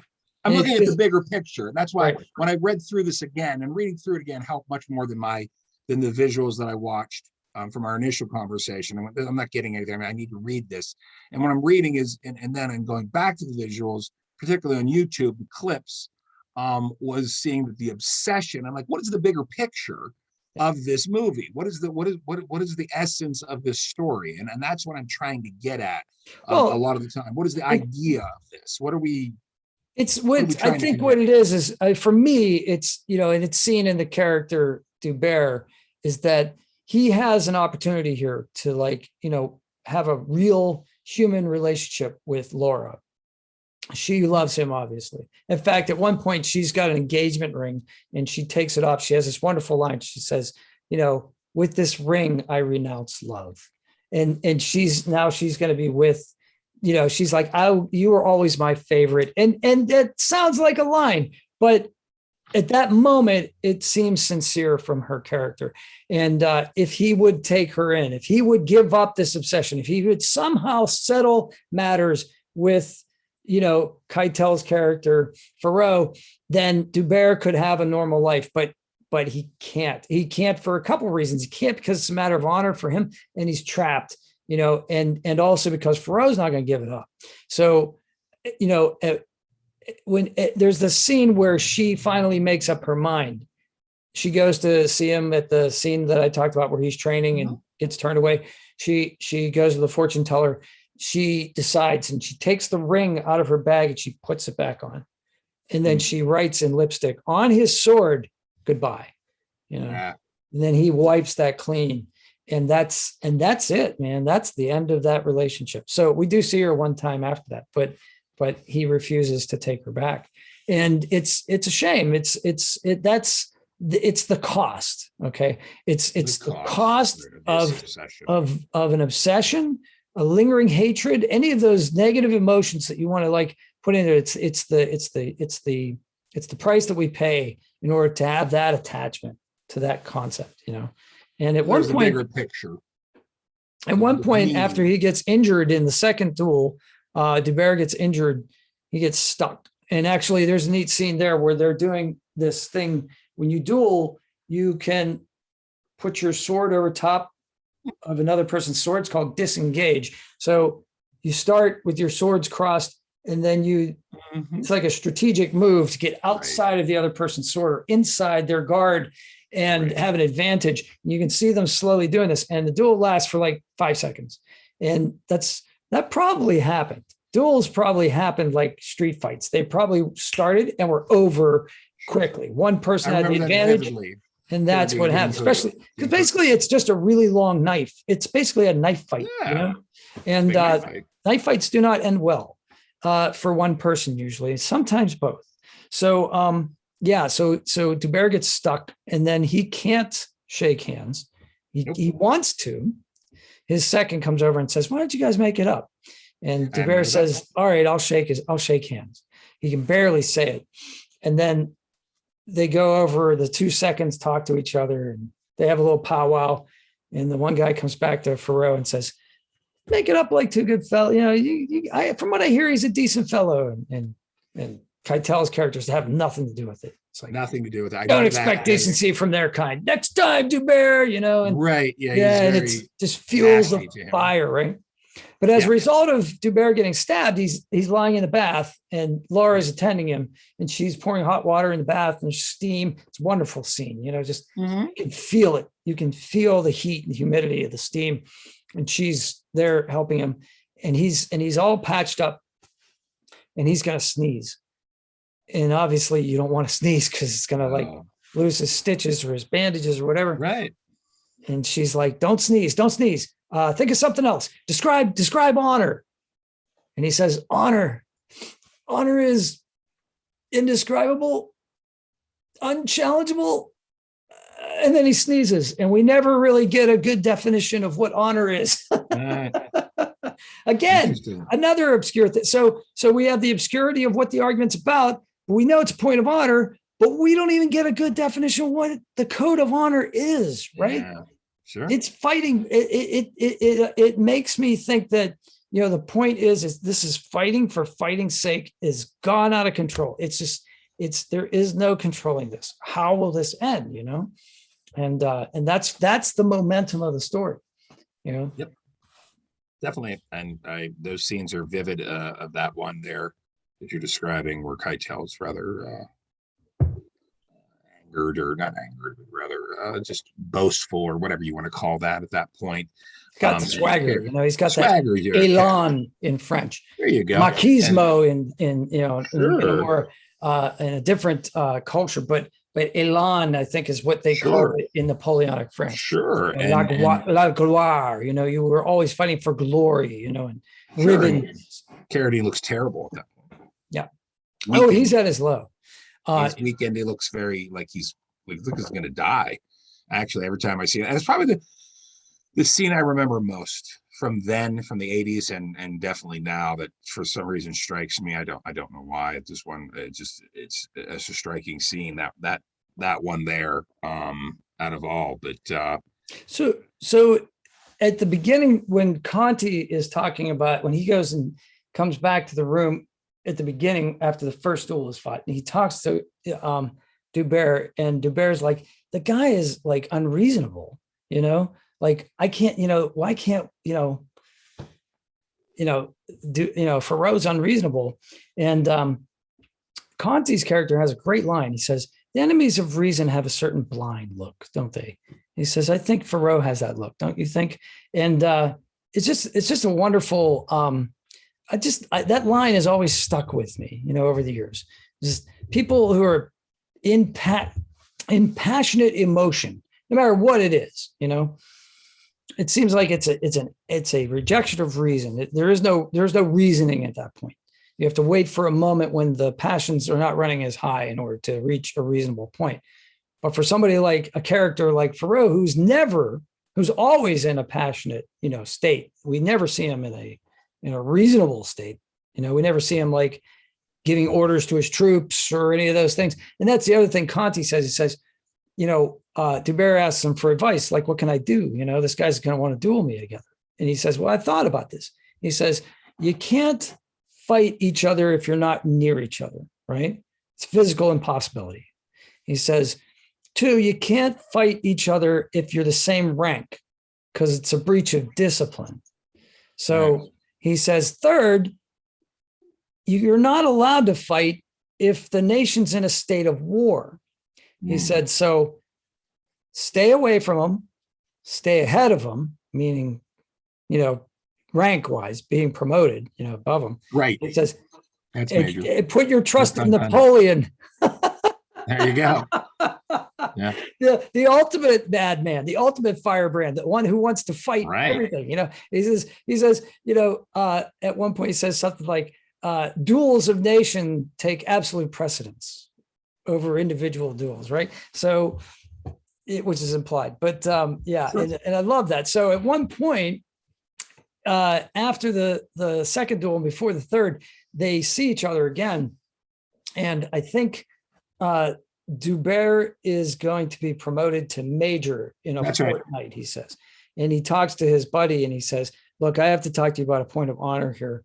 He says, "Oh, they spot each other. He spots Dubert." Farrow in the same room. They're in some kind of tavern or whatnot, and bordello or something. And he says, "Can you make out his rank?"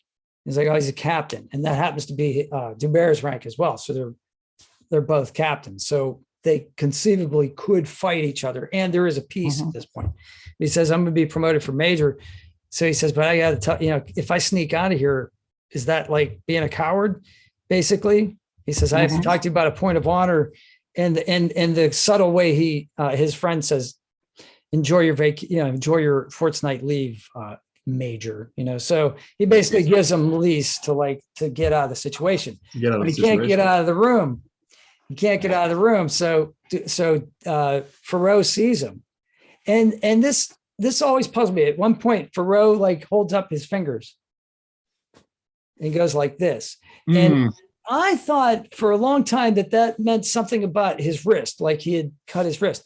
Right. But I think it means 3 stripes. I think it was his rank, meaning we're both captains. We're going to fight.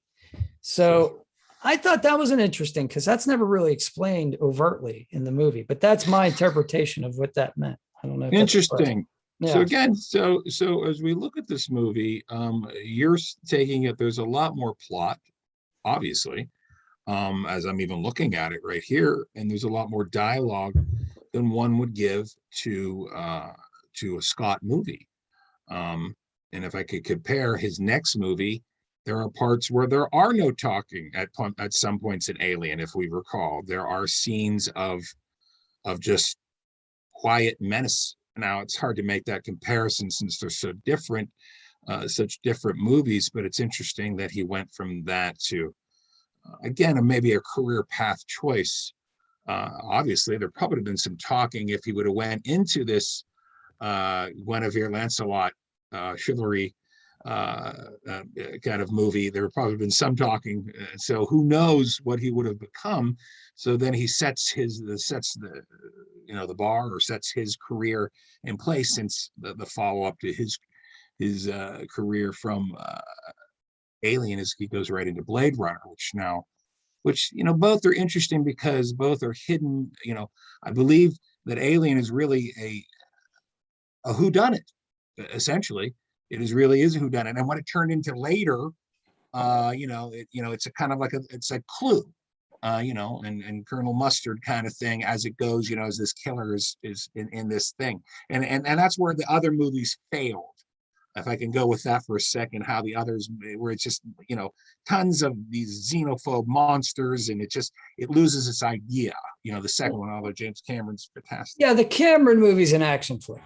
Okay. Yeah, that's what I'm getting. That's all it is. It's an action flick, and we got a faceless bad guy, third one, sure. and we can kill him off at will. So there's a ton of them. And that's the opportunities for action or present themselves. That's the third one tries to bring it back as well. Yeah, the third one's weak. David, I think the third one is probably the weakest of the bunch. You really find that to be weak? I saw that in the theater, as a matter of fact. Yeah, I did too. It's a shame. But the third one did. Yeah, they did the third one tried to get what the first one has. It's basically you isolate. It's a horror movie. You have a bunch of high school kids at a lake, and there's no way for them to escape the murderer or the supernatural event or whatever it happens to be. And that's what Alien was. There's 7. Is there 7 or 9? I believe so. 7 characters, and they get killed off one by one. So it's right. And then becomes that kind of none, right? And he does that really. He takes. I think that's, to me, is the marvelous part of filming, that he takes this what could be one dimensional and he makes it a whodunit movie where that plot becomes just as important as the gore. Sure. Well, and then we look right, and then we look at Blade Runner. We're looking at film noir. But in the future, right? Right. That's supposed to be a detective story. And it ends up being done before. It ends up being the ultimate sci-fi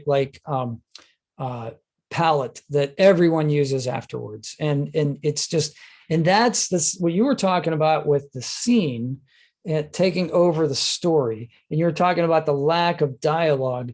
The lack of dialogue in Blade Runner and Alien, but really Blade Runner for me, because Blade Runner is one of my favorites. Sure, there's a lot of moments of. Yeah, well, I could go on for hours about that, which I won't.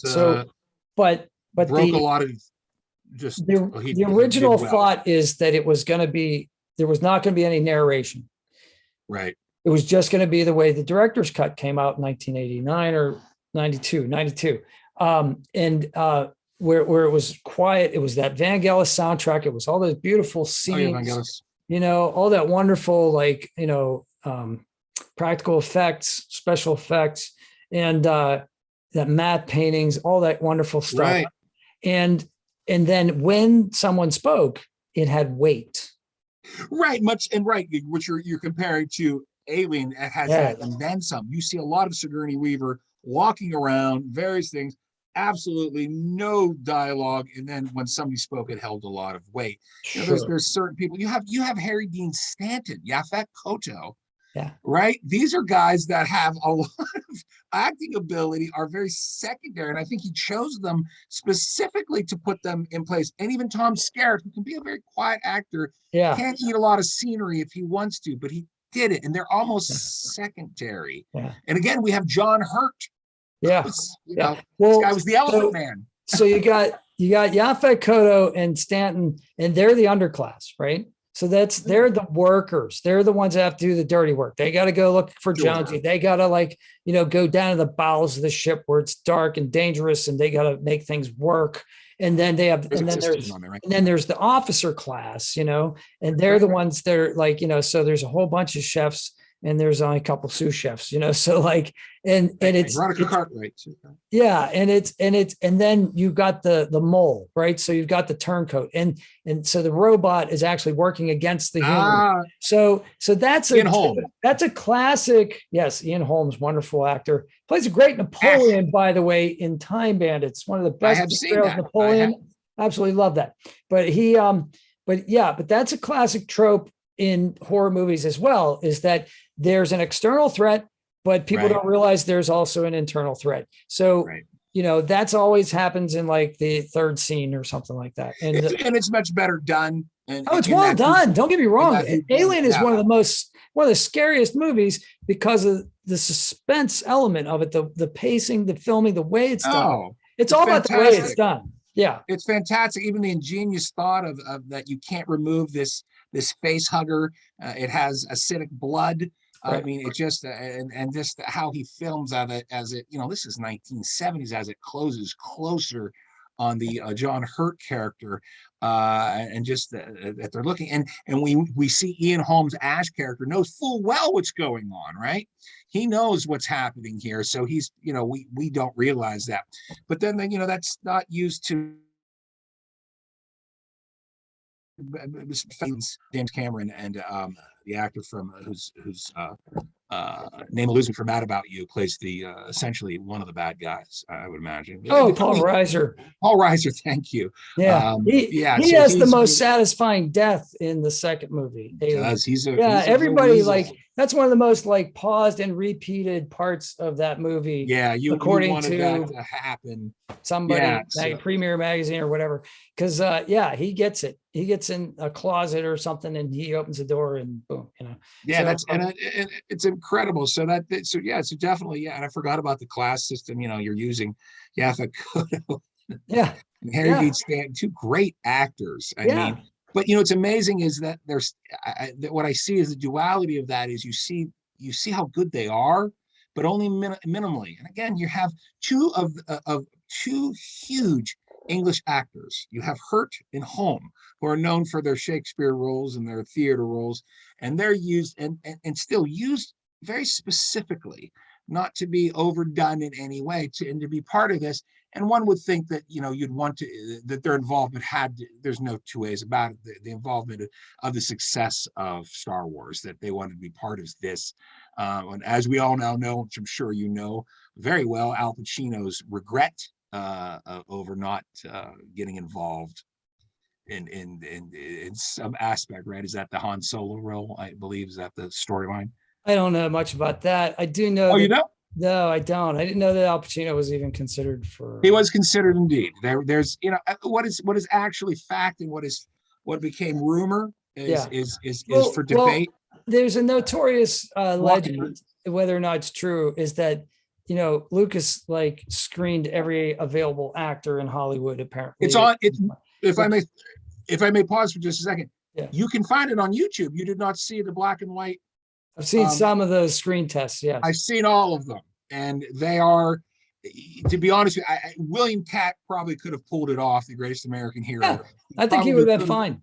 He would have been fine. But as again, I like we kind of have different views of things, and we're doing it here as well. I like the inside things. Again, I had this conversation before, the fascination of Lucas with Harrison Ford, that he was always there. They kept changing those two characters, Leia and Luke, Cindy Williams, who's obviously Shirley of Laverne and Shirley. There's that. She's reading the dialogue, and he's William Catt. And then there was a couple of others, and they're all Perry King, right? Wasn't he up for? He was a possible. And he did the voice for the radio broadcast, if you remember who Perry King was. Oh, okay. Yeah, he did the radio, which actually was rather popular, wasn't it? Yeah. The radio broadcast he did Han Solo. For whatever reason, Harrison Ford wasn't available. So I know that he was in there, but he was not seriously considered as much as the others for their, their choices and how that chemistry. But that's amazing. But go ahead. I felt like I interrupted there. Oh, not at all. I love that. I think that Carrie Fisher ends up getting the role because she can say all those words, all the fantasy, non-English words, and I think that's what really got her the role. She could deliver these lines, and when you see the screen test, there's all this stuff. There's all this mythos, legend. There's all this. But the Alderanian Senate with blah, blah, blah, blah, the court appointed this this, really well. Rules of Robert and blah, blah, blah. There's all this stuff that got edited out. Thank God. Or it would have failed because it would have been like Cindy Williams can pull that off. I think Cindy Williams did a great job. I think she probably could have done it. I just think I don't think she got edged out. I mean, I think she was in American Graffiti, was she not? She was, I think. Yeah. So I didn't really watch the whole movie, American Graffiti. You're really watching. Again, you're watching. You're watching it as a film. I would have watched it as a film, documentary. Yeah, historian kind of thing. I would have. That's not my kind of movie, he was just figuring it out. He was figuring out, I mean, Well, he's and trying Ford, to capture a nostalgia for a time that I have no nostalgia for. So, okay, so you have no connection to it. yeah. Yeah, and so there's that there, but Ford said he had no idea. He's only said that now. Ford said he had no idea how to direct. And he would tell him because he said he wasn't a very direct person. So he had problems with that. And he said, I don't know what to do at this point. And Ford apparently said, just direct us. Yeah. He said, there's the screenplay, direct us. Just tell us what you want. Yeah. He was getting assistant directors and getting others. He said it was becoming a bit of a mess. But yeah, that's obviously, if you had no emotional investment in that, I can't say that I have. I mean, it's an interesting movie, but it looks to me, again, this is, and I think when we look at Lucas's films, we're looking at some of the older ones, and then making that is one that where the dialogue is not hugely necessary. It's a night in the life kind of thing, and so that takes a secondary role. THX 1138 with Robert Duvall. There is hardly any dialogue. And I guess that's the film that started it all, really. Well, it was his college thesis, I think. Yeah, that's fantastic in that just the story of it, and based on credit cards and paying them off. And we've had this conversation and not being ignored by Hollywood and, these three dream makers of Lucas and Spielberg. And he had Zoetrope Films coming up with ideas and basing all those ideas almost solely upon how cool Harrison Ford was and what we can do with them, and how those ideas, which may or may not have been fueled by marijuana.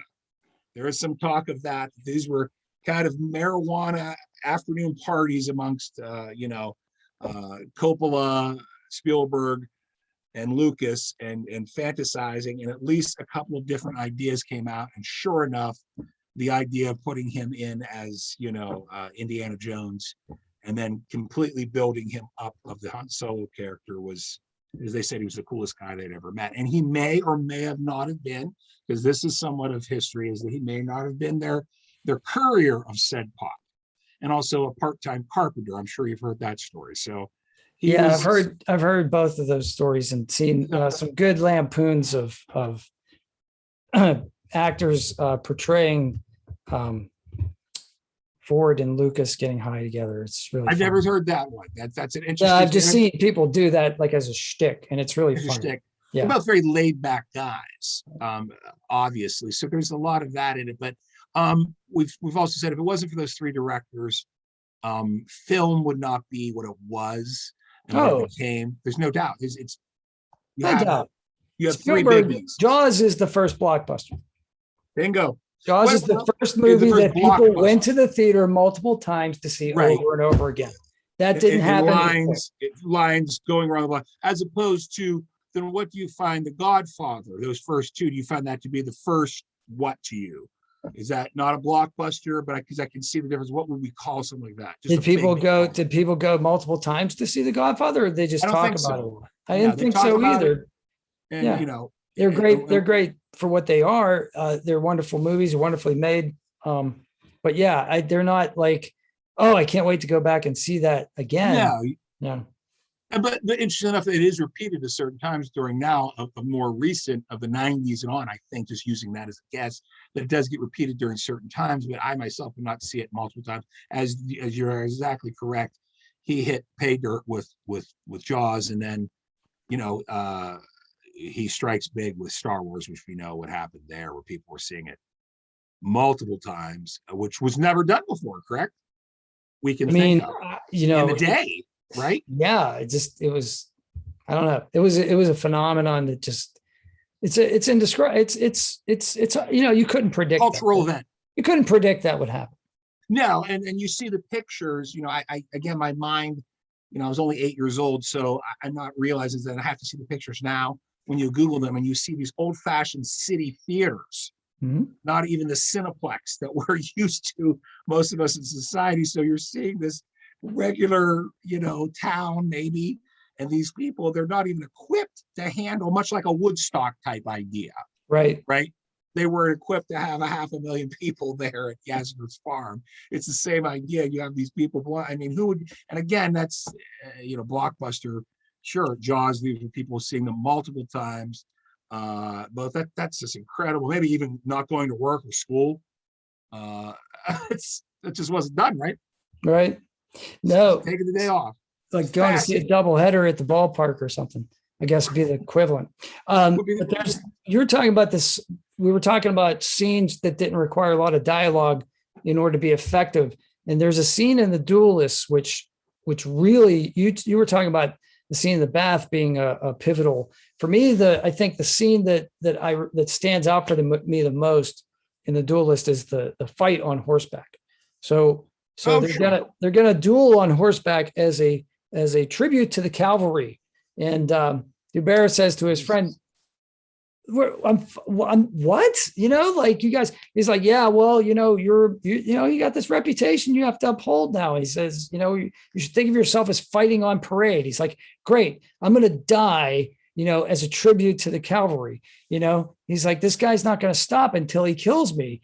And his friend says, kill him, damn it, kill him, and Dubert's like scared. I mean, he gets ready. He goes to the place,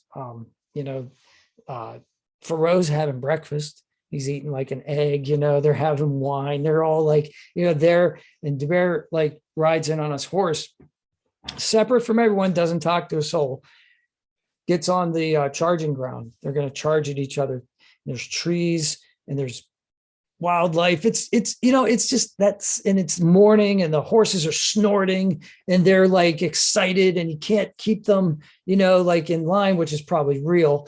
I mean, because, if you ever try to get horses to like do what you want them to do for film, I'm sure that, so some of that may have been just the lack of horsemanship of the actors, because it really looks like Carradine's on that horse, on a live horse.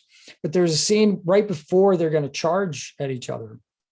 And he's trying to draw his sword. He's going to draw his sword and he's handshaking.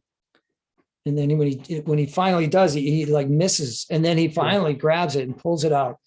And they give each other a salute. He gives him a salute. And he's standing there and he's quaking. The nerves, the adrenaline, the whole thing. And he has this, he has these flashes of memory, and he remembers the other duels, and he remembers Diana Quick's character, Laura, saying, he's going to kill you, kill. And the way it's shot is just brilliant. They show the horses riding at each other. They don't show the point of contact, but they show the result, which is that Dubert has blood on his sword. He kind of looks at it. You see the blood on the sword. And then they show Thoreau, and he's been cut across the forehead and the blood is pouring into his face. And you hear a character say, presumably one of Thoreau's seconds, Captain Thoreau has received a cut across the forehead, cannot see, so he cannot continue. So Dubert, the next scene is Dubert like riding away from that. And there's a wagon with bales of hay across the road. Now, there's nothing to prevent Dubert from going around that. May we pause so I can use the facilities? Yeah, absolutely. Pause recording. I don't want to